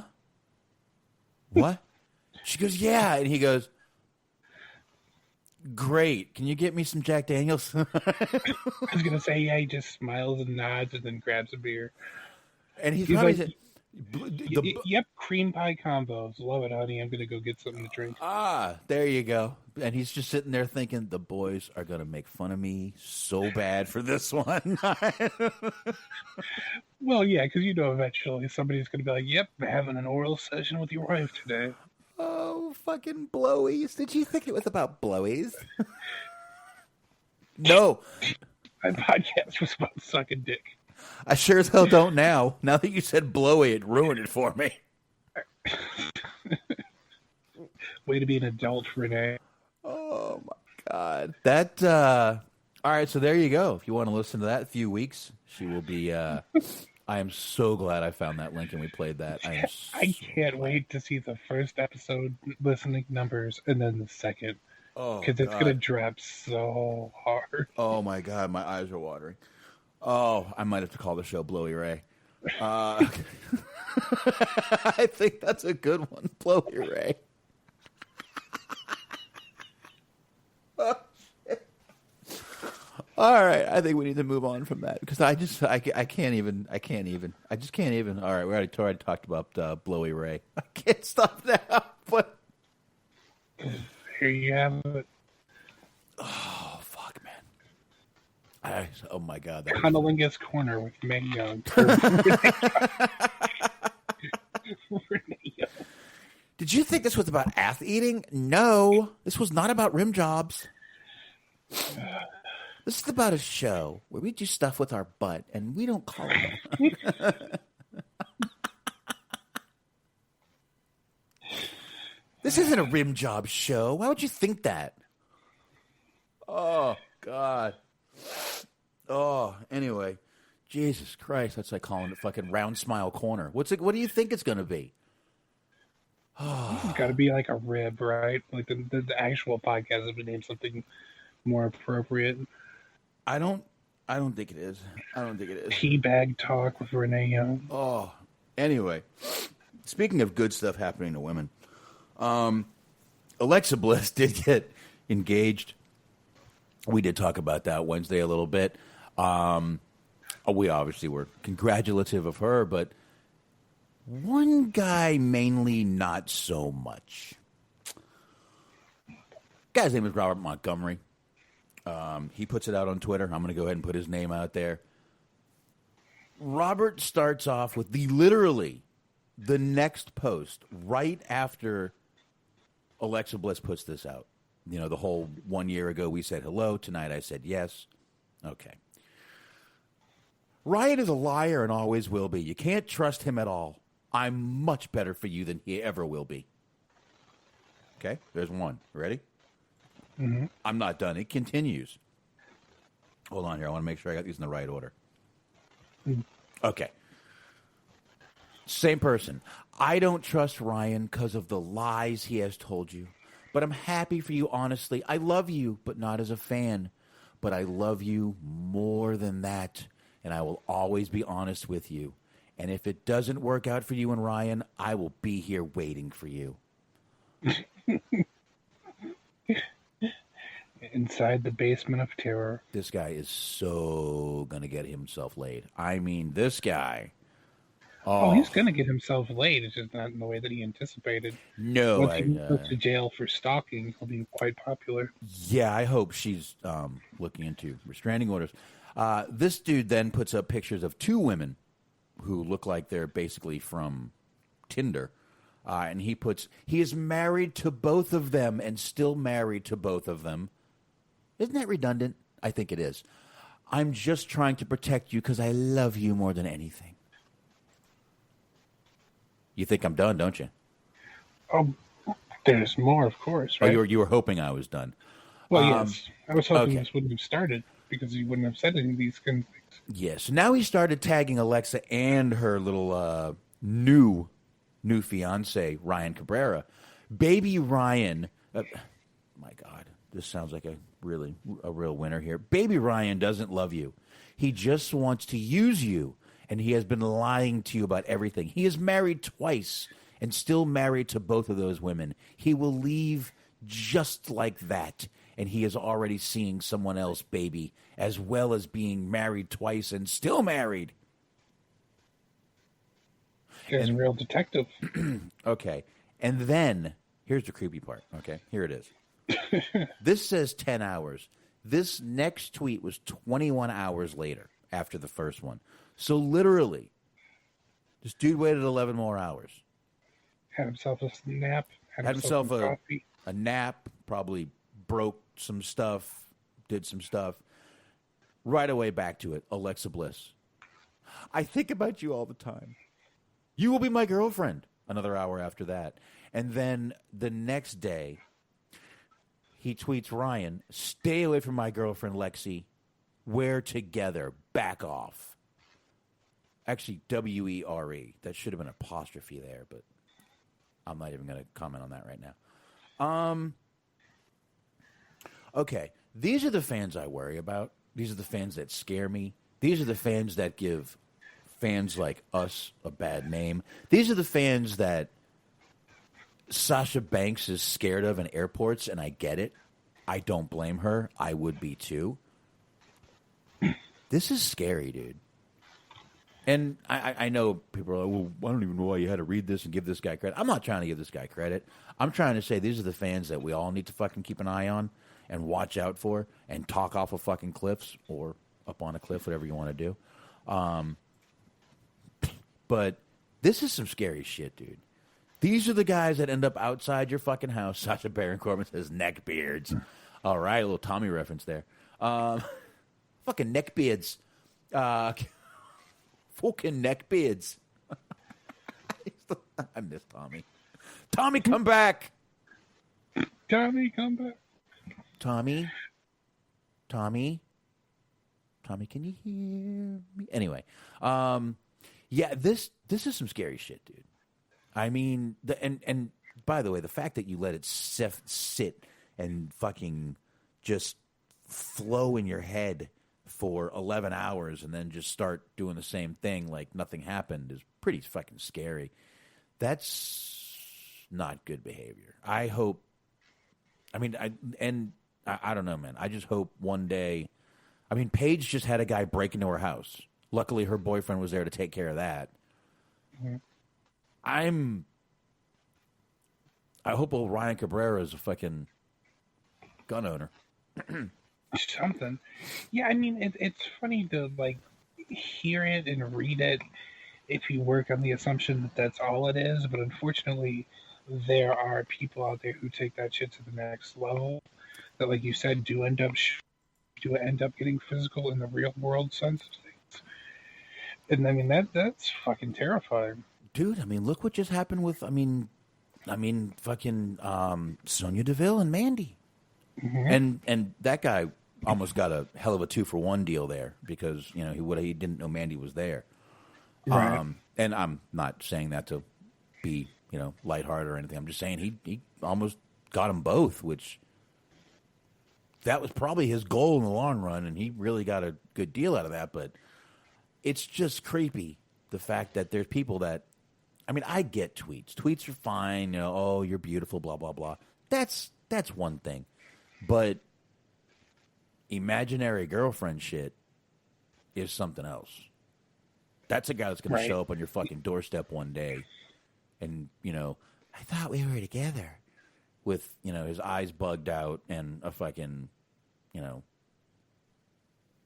box of condoms on his chest. Yeah, a box of condoms and a fucking knife in his hand. It's scary shit, dude. I'm sorry. Oh yeah, no, the idea of like these people who think that they're destined to, or that somebody belongs to them, even especially when they haven't even met the person. Right. Yeah. This is just, it's just creepy, man. I hope she's all right.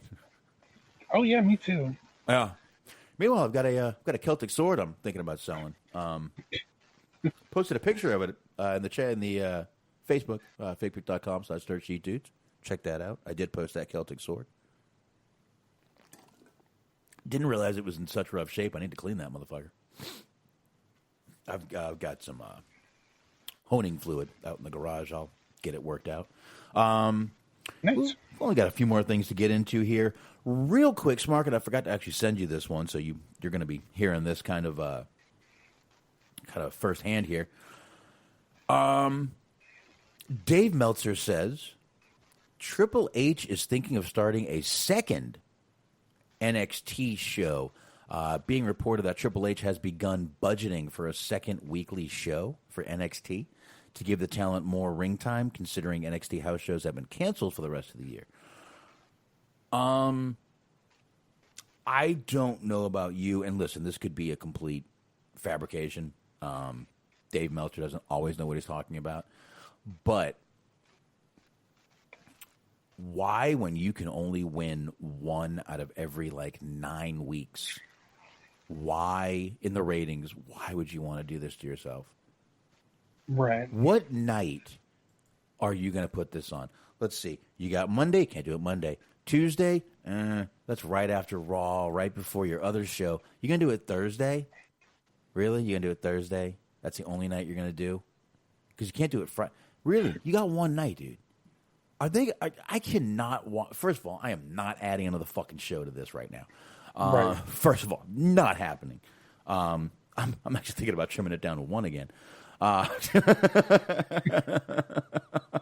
But, and I look, I know and talked, it's not for the talent, but, and I know it's to fuck with AEW, which would mean they would put it on Tuesday nights so you wouldn't be watching AEW Dark. I get that.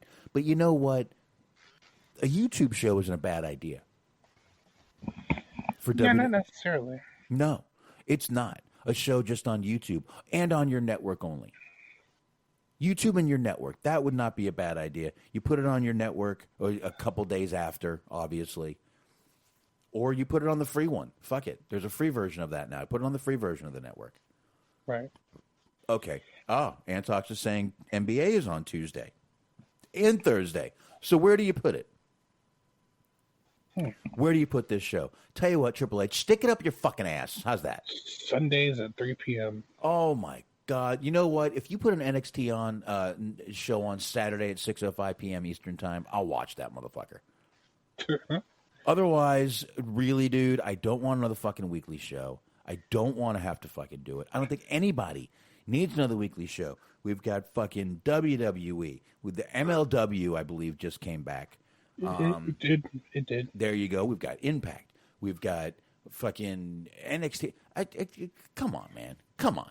Back the fuck off. Yeah, as a consumer, I definitely don't want this, and I don't think that there's any need for it, or it doesn't really serve a purpose. But, and I do think that Antex is right, that they're probably just doing it to try to fuck with AEW, but I do kind of see a little bit of what Triple H is talking about, because like he is in charge of all those young guys. Mm-hmm. And the only thing that can make young guys better is to wrestle more, and to wrestle more, you need more, opportunities, and you're not getting the opportunities to tour or do anything like that because of the pandemic. So you're kind of stuck with some of these, these younger guys who could benefit from, and I'm not talking about like people like our, like people like Dream or something, that can benefit from wrestling multiple times a week. They only get one chance a week at most, unless there's a pay-per-view. Yeah, so you got to figure out a way to kind of supplement that. Well, yeah, I get that thinking. You want to supplement that? Fine. Bring them on to a Raw show every now and then, a SmackDown show every now and then. Fine, supplement that. But you can't. Some of these guys, I mean, really, what's going to happen is you're going to start saturating the shit out of NXT. You're going to get people who don't even fucking belong on television yet on television.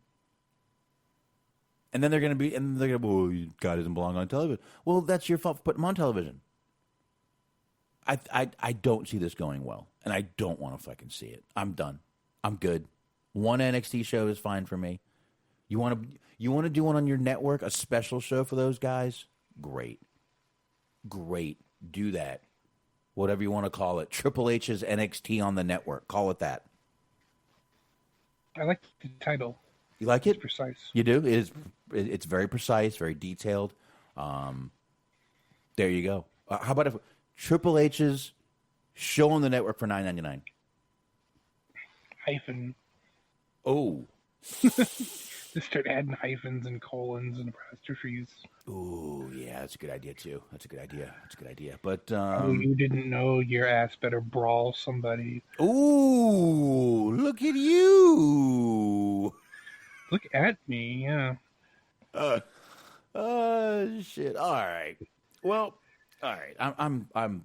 It's literally making me angry thinking Triple H is going to start another show. So I'm going to actually move on. We've got one little story left that WWE is possibly. We've been talking about them, Smark, moving the ThunderDome because of the Orlando Magic having to come up in there and start training. Mm-hmm. One of the places they're talking about is Tropicana Field in Tampa Bay, Florida. Once again, they'd still be in Florida, which I said a few weeks ago, or last week. I said last week that if they leave Florida and we do get a lockdown or something, they are not an essential business anywhere besides Florida. So they're going to have a problem if they leave Florida. They've got to stay in Florida. Yeah. Right. So this would be a good one for them to go to. It'd be nice. I wouldn't mind seeing this. I don't know how it would work. I don't know how I think it would be just fine, but I don't know. They're looking to do the exact same thing, the large LED screens and all the shit, pyro and everything, just moving it over one spot. And like I said, though, they've got to stay in Florida, Smark.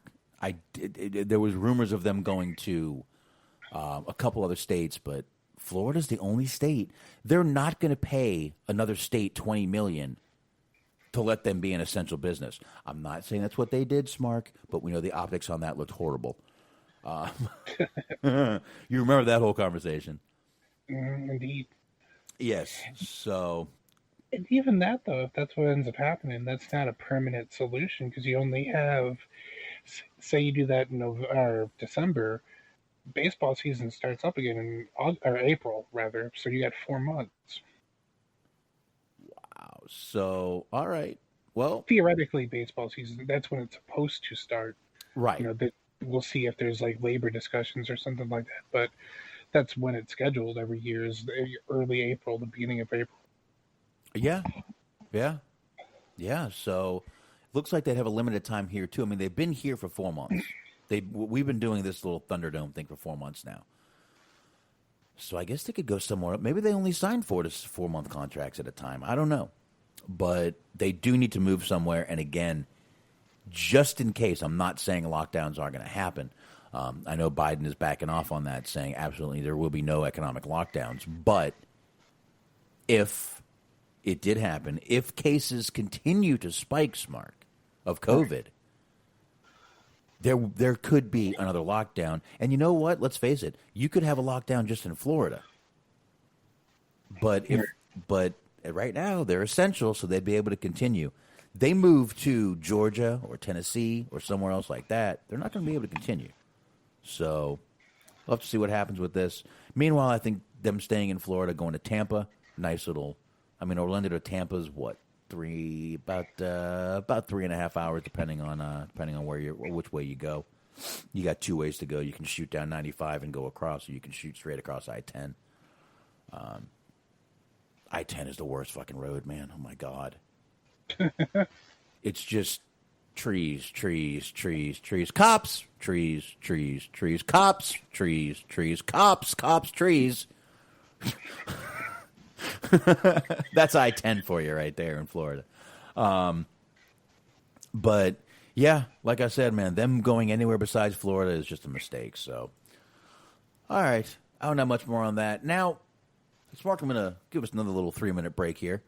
Sami Zayn did a little trivia show with, I didn't know, this was another one off of that Sporf that I follow over on Facebook.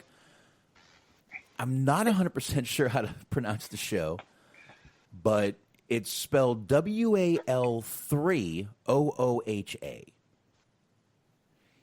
It is an overseas show. It is a WWE show. Now, we had talked a long time ago, I don't know if you guys remember, a long time ago about WWE getting a show over in not in Saudi Arabia, but in one of the territories of Saudi Arabia. This is that show. It's every Thursday at 9 o'clock. What? Go ahead, Smart. I'm just picturing the idea of like WWE working out like a television deal with ISIS. That's where the new NXT is going to be. Well, they're on their 3rd season of this show. They've had 75 episodes from October of 2017. And they recap Raw, they recap SmackDown, as well as interviews with wrestlers and personalities. One of the girls in that show is named Natalie, I believe it's Mamo. But Sami Zayn did kind of a Survivor Series trivia show with her. This is on OSN Sports, I believe, is and then they moved over to a thing called NBC Action, the networks over there. And again, it's not in Saudi Arabia. This territory's, this is it borders a Saudi Arabian territory. I'm not, so, and the name of the show translates lightly to Light It Up. Whose song was that? AJ Lee, wasn't it? Light It Up. Yeah, it was. Yeah. So there you go. But Sami, it was AJ Lee. Sami Zayn did a little trivia with the girl. You can look her up. Beautiful girl. Very, very pretty girl. And Sami Zayn did a little trivia show with her on Survivor Series.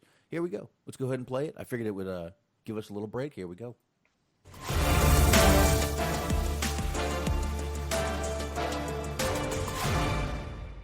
Sami Zayn. Sami, are you ready to just see how much you know about the Survivor Series? Yeah, I'm a little worried about not doing so well, but we'll give it a try. I'm going to be asking you 5 multiple choice questions, and we're going to see how many you score right. Are you ready? All right, here we go. Okay. So, when was the first ever Survivor Series held? 1987, 1989, or 1982? All right, Smark, do you know? First Survivor Series. 89. I don't think that was a choice. I think it was 80. Was it not a choice? I thought it was 87, 89, or 82. Maybe it was. That's okay. Okay. You might be right. All right. Well, let's see. Let's do this. 87. Correct. What was the main event of WWE Survivor Series 2016? Shayna Baszler versus Becky Lynch versus Bayley in a triple champions match, or Brock Lesnar versus Rey Mysterio for the WWE Championship, or The Fiend Bray Wyatt versus Daniel Bryan for the WWE Universal Championship. All right, I'm not going to ask you that one because it cut out on the year. You didn't catch the year, did you? I sure didn't. Nah, it kind of cut out, so I'll just let it play. What year? 2015? 2019. Oh. 2019. I'm okay, sorry. There you go. Hear there you you there. Go. 2019. Yeah, it was Shayna versus Becky versus Bayley. Who was the third? Bayley. That's right. I was there for that. That was in Chicago. That's the one. Correct. There's 2 out of 2. Good Yeah. job. Getting harder, I guess. In Yeah. 2009, John Cena, Triple H, and Shawn Michaels faced off in a triple threat match for the WWE title. Who came out victorious? Triple H, Shawn Michaels, or John Cena?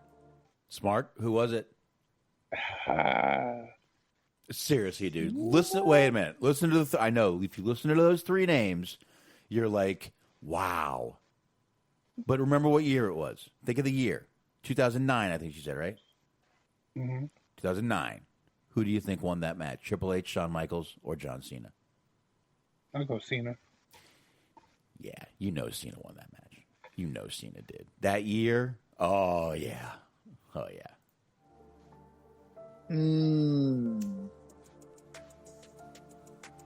John Cena. Correct? Was it John Cena? Yeah? Yeah, that's the correct answer. Wow. All right. That's a clean sheet so far. Number 4. Yeah. How many times did the WWE Survivor Series happen in Canada? 1, twice, or 3 times? Smart, how many? Twice? I think it's only once. To be honest, I to be know honest, there for sure was once. I know once because isn't that the one where Sean had the Canadian flag up his nose? Yeah, there was one where it was like the Hart Foundation was the main event, and they all won and they celebrated with their kids. All right, so there was that one. So I think it might have only been one, dude. All right, let's find out. Let's find out.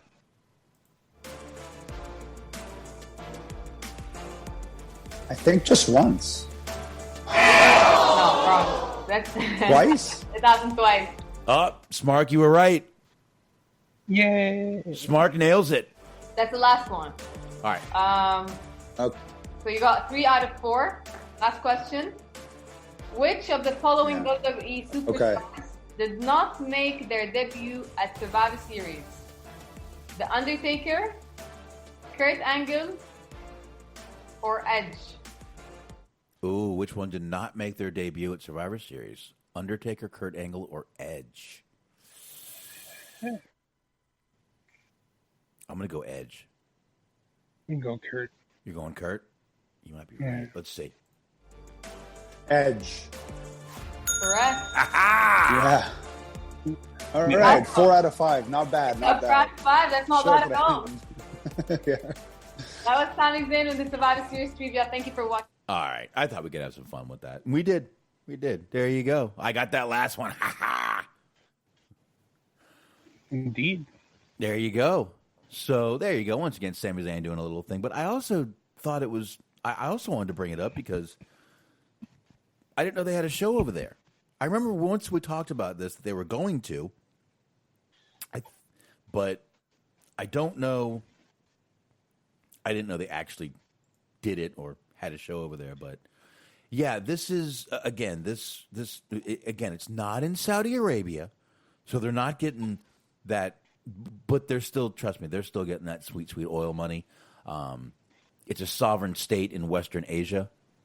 It's called the United Arab Emirates. Emirates, I don't know how to say it. Leave me alone. But it's in Asia, and it's basically at the tail end of the Asia and Arabian Peninsula. It borders it borders Saudi Arabia, so they're still getting some of that sweet, sweet Saudi money. But anyway, I thought that was kind of fun. Like I said, I thought we could have some fun with that and play that. But pretty cool shit. And my God, they've had a show there since 2017, dude. Ain't that amazing? The things we don't know. They had like little shows here and there on like different, in different countries that just kind of promote when they used to go overseas and shit like that. It's like a show like in Korea or like a show in India or something like that. Yeah, and I mean, there's pictures of this girl with Triple H, Corey Graves, Sasha Banks, Roman Reigns. There's even one here with, believe it or not, she's got one here with Xavier Woods. So she's definitely done a lot of stuff, but really, really good-looking girl. You got piqued my interest. I'm going to go ahead and find that link that you sent. Well, I mean, I got John Cena. She's got a picture with Cena here. Roman Reigns. Let's see who else I can see some pictures of her. She's all of New Day right here. She was playing rock, paper, scissors battle with them. Huh. Yeah, done a lot of stuff for the company. But good shit. Her with Elias down here. Good stuff right there, man. But anyway, like I said, I thought we could have a little bit of fun with that. And I guess we can wrap up. Smark, I've got nothing else unless you found something during the show. Oh, we can hit predictions and get out of here, man. We'll be right just a little over 2 hours and get this knocked out. I was looking, but I didn't really manage to find anything of substance. All right. I'm liking this little I'm liking us keeping this to 2 hours. Or just over 2 hours. I'm liking this. I guess let's go ahead and do this. Once again, Sunday, we do have the Survivor Series. I'm probably not going to do it live. Me and Smark probably not going to do it live. I actually, believe it or not, I got to be at work at 7 o'clock in the morning. I've got a little job to get to. Not a permanent job, but a lot of people on vacation this week and allowing me to take over a few things and get some work done, make some money. Since I quit my job. That's cool. Oh. I got a bit of a cold, so I don't know. I'm probably not super effective at the moment anyway. All right, but yeah, I'm not. I just figured we'll talk about it Wednesday. If something happens with that job, the guy can be flighty sometimes. But if something happens, maybe we'll jump on. We'll see. Meanwhile, let's go ahead and get into predictions right here for Survivor Series. First match they have is a pre-show match. It says it's a dual-brand battle royal. Participants are to be announced. So, Smark, I'm not going to ask you to take a guess there because we have no fucking clue who's going to be in the match. Well, there you go. Obviously, it's going to be, when I was in school, they would call this scrub quarter. They would put in the worst people for the first little, kind of like a pre-game game. I was usually in that game. Trust me, I wasn't the pinnacle of a sports guy at all. But let's go ahead and roll through this at this point. Luckily, we got all the matches here. But anyway, that's going to be the pre-show match right there. Don't know who's going to be in it. It'll be everyone that doesn't have a match that you can probably think of. I'm going by Wiki, and I usually go from bottom to top, so I'm going to keep going with that. Right away, champion versus champion, singles match, Drew McIntyre, who was the Raw WWE champion, Roman Reigns, the SmackDown Universal Champion. Who do we think's winning this one? We think Drew's taking it. We think Roman's taking it. What do you think? Ooh. Yeah. Yikes! I'll go Drew. I really do. I really want to go Drew, but Roman is just coming back.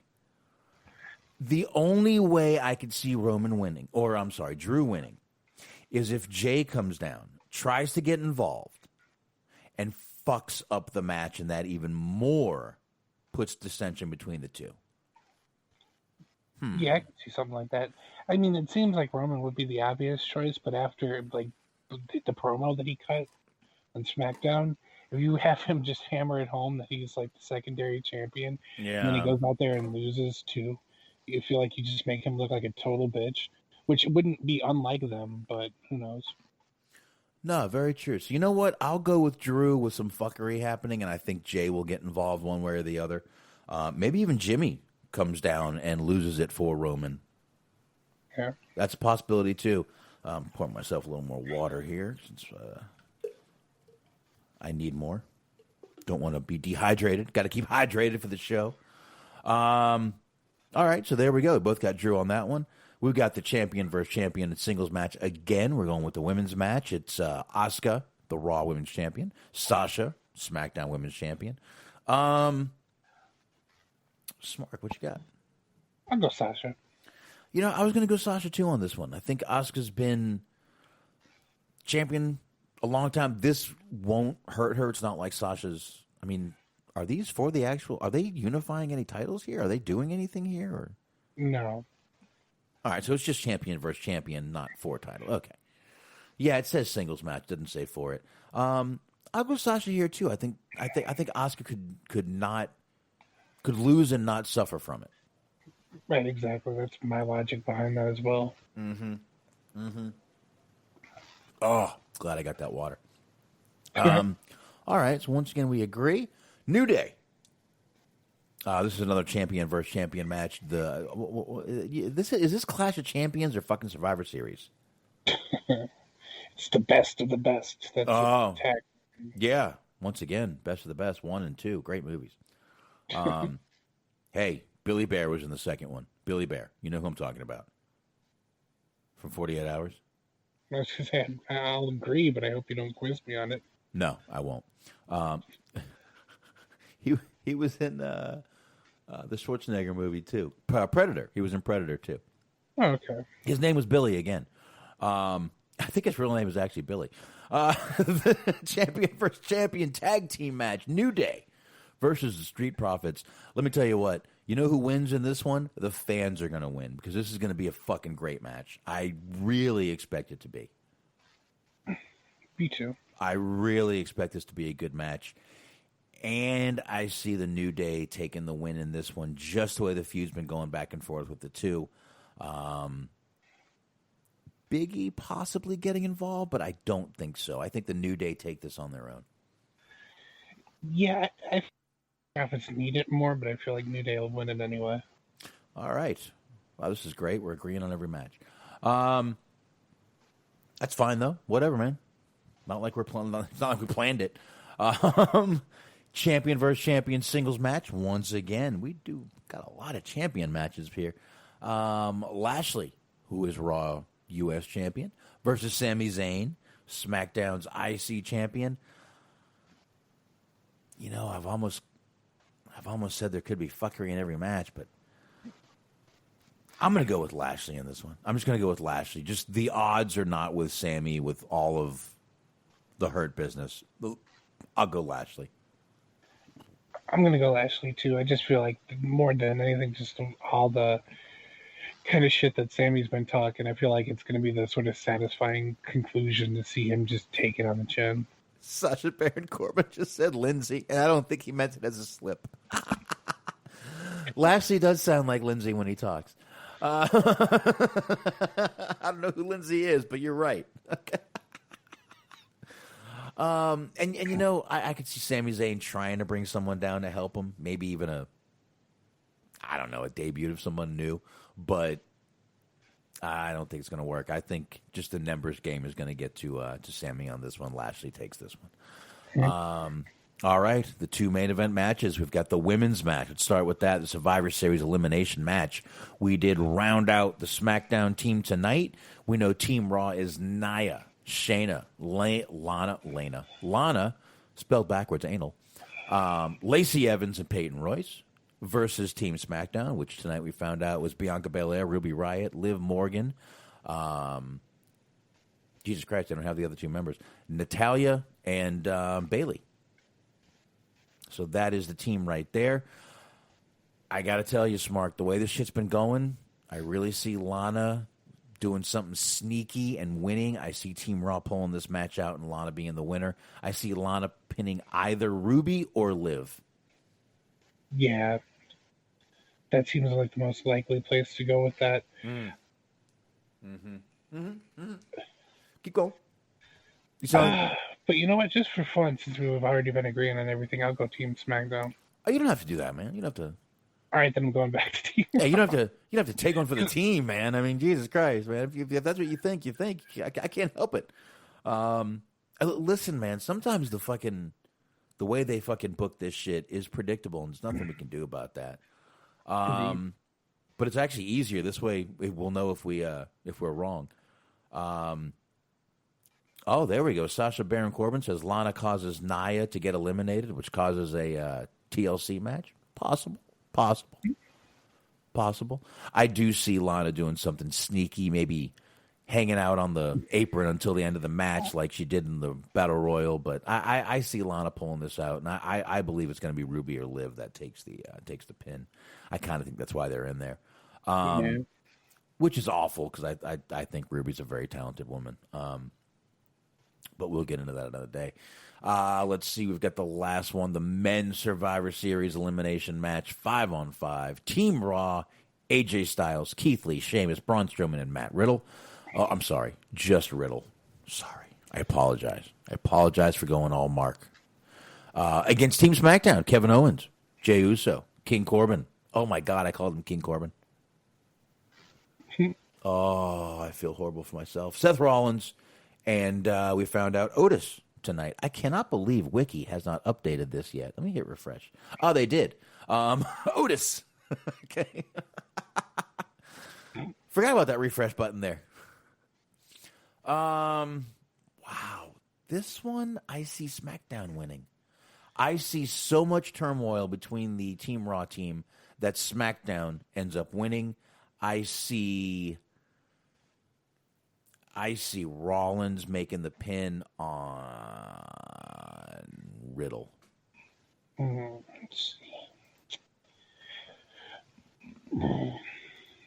Oh, got you stumped on this one. Well, I'm going SmackDown too, but I was thinking to do the same thing. I'm trying to think who could eat the fall. I'll go Otis on AJ. I mean, I was about to say the only other guy you could see eating the fall would be AJ. The only other guy I could see eating the fall would be AJ Styles.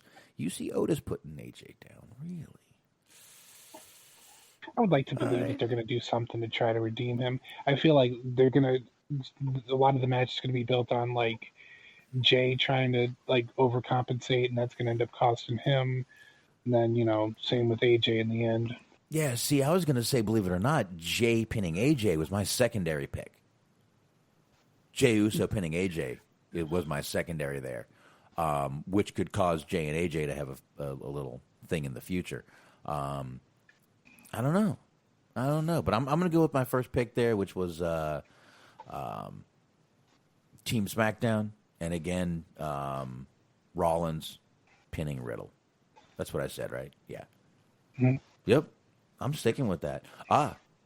Sasha Baron Corbin, the sole survivors will be Anus. I think he's saying Otis and AJ. I don't know. We'll see. That'll mean Smark is right. You're saying Sheamus and AJ. Oh, Sheamus. Anus, Sheamus. Okay. That makes just as much sense as the other one. But anyway, yeah, I think, listen, I think it's still going to be a good show. Like I said, it'll all depend on what's going to happen Monday. Guy's supposed to call me tomorrow and tell me when I need to be there. I think it's right now it's 7 in the morning. But it's only 12 minutes away. So ain't like I got to drive 30 minutes like I used to. But yeah, I think that's all we got, man. We got through a lot tonight. Yes, Sheamus.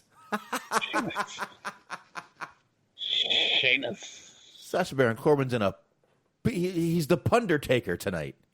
He's the Pundertaker. Laying out the puns for us tonight. I definitely appreciate that. But I'm looking. I don't see anything else. I've got nothing. I'm looking for the song. We usually really get out of here, too. Once again, I'm killing time. Man, I got to get better at this whole killing time thing. We're going to be doing a little thing for The Undertaker, too, on the show. Uh-huh. Oh, so that'll be a little bit interesting, I guess. Yeah, that It'll be the 30th anniversary and all of that. And he's been doing the whole little media publicity tour He was on Hot Ones the other day. There you go. He has been. He was. I did post that where he was eating hot wings the other day. I post that in the Facebook.com/DirtSheetDudes right there. I got to tell you, it's... How do I say this? It almost makes you think of your own mortality when you see Undertaker doing stuff like this. Even more so for me, though. I mean, think about it like this. Because I was born September 1990. He debuted November 1990. Yeah. And it's like this is the end of my long and illustrious career, and I'm old. I'm like, motherfucker, fuck you. You're getting old, Smart. Mm-hmm. That happens to everyone. I don't know if you know how it works, but here's how it works, Smart. You get older, you don't get younger. You know that, right? Well, I mean, I suppose you either get old or you just die. So, I mean, I guess the fact that I haven't died yet is a good thing. Well, I'm trying to Thumbs up there. I'm trying to preserve my body with alcohol, vodka, beer. I want to be like Keith Richards. I want my body to just feed off of the drugs and alcohol. Not the hard drugs, just a little weed, little weed, little vodka. I want to be Keith Richards, man, because that's obviously how this guy is living. I don't know if he's drinking vampire blood or what, but the fact that Keith Richards is still alive should shock everybody in this world. I'm sorry, it should. Very true. So you want to be Keith Richards? I kind of want to be Stevie Richards. He gets to go home to Daphne. I'm okay with that. I wouldn't mind that either. She's, yeah. I mean, being used to replace Chris Benoit is not a great thing, but... I could think of worse. I could think of worse things to be. But on that note... I think we've sufficiently killed time. Yeah, I think we... I found the song 5 minutes ago. I just don't know what happened there. But anyway... Let's go ahead and play that shit right there. Let's go ahead and knock these plugs out. Before I even forget, chat room, definitely appreciate you guys coming on in here. Every time you come in here, I appreciate anyone who's still supporting this show. It is greatly appreciated. And like I said, no matter how you listen, I don't care when you listen. I just appreciate you listening. I know Smart does too. And there you go. Knock these plugs out. High Marks, Cheeseman, Mojo, G-Wiz. You can find them right there. Right here, actually, on Mixler.com/Metal Mitt Network. That's right. I didn't stutter. There's 2 T's in Mitt. I want you to go ahead and check those guys out. 8:30 p.m. Eastern Time. Sundays. You will not be disappointed. And if you really don't want to be disappointed, listen to Bobby Anthony and Bobby Blades on the Inhuman Experience. Subscribe to that channel. It is way more than just that experience. It is just an experience, I promise you, right there. So go ahead and sign up for that right there. Unscripted Wrestling Podcast. Check out those guys. Eric, Doug, Daniel, Clenneth. They have a bunch of people on that show all the time, rotating just all the way around. So definitely, that didn't sound good. But anyway, definitely want to check those guys out. Blog Talk Radio, Unscripted Wrestling Podcast. Like I said, they're on Fridays, they're on Sundays, and more than that usually.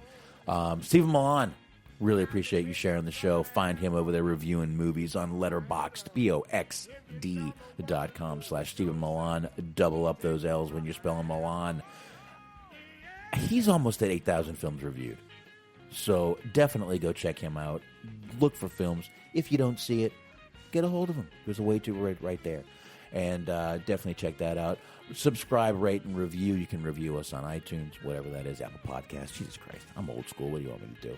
Follow us on Spreaker, Stitcher, iHeartRadio, Spotify, Google, TuneIn, Player FM, anywhere else. Smart, go for it. Mondays, 8:30, Metal Podcast Network. Cheese on Sports with Cheeseman, as I would like to call him. And, of course, be sure to check out our friends. They're the sole survivors of the podcast game, Planet Raconteur. That is the Planet Raconteur podcast with Bobby Anthony, with Papa Dave Sincere, and with the Nasty. You can find them wherever you can find podcasts. There you go. You guys enjoy Survivor Series. I'm still debating if we should do 1 show or 2 shows next week, it being Thanksgiving on Thursday. It kind of falls right in between. Smart, do you have any idea? Do you know? Are you busy? Do you have anything going on, or do we need to? I mean, I'm not married to either one, as long as it's not on Thursday, obviously, which it never is. But Wednesday or Friday. I'm thinking we probably just do either a Wednesday or a Friday show. I don't think we need to do 2 shows next week. I'm going to give everyone else a break, spend some time with their family. Probably just do a Wednesday show more than likely, because people are probably going to be already where they're at and want to relax on Thursday and Friday. Give everyone a Friday off. Even me and you and everybody here. So probably only do 1 show next week. We'll talk about it Wednesday night a little more. And on that note, definitely see you guys Wednesday.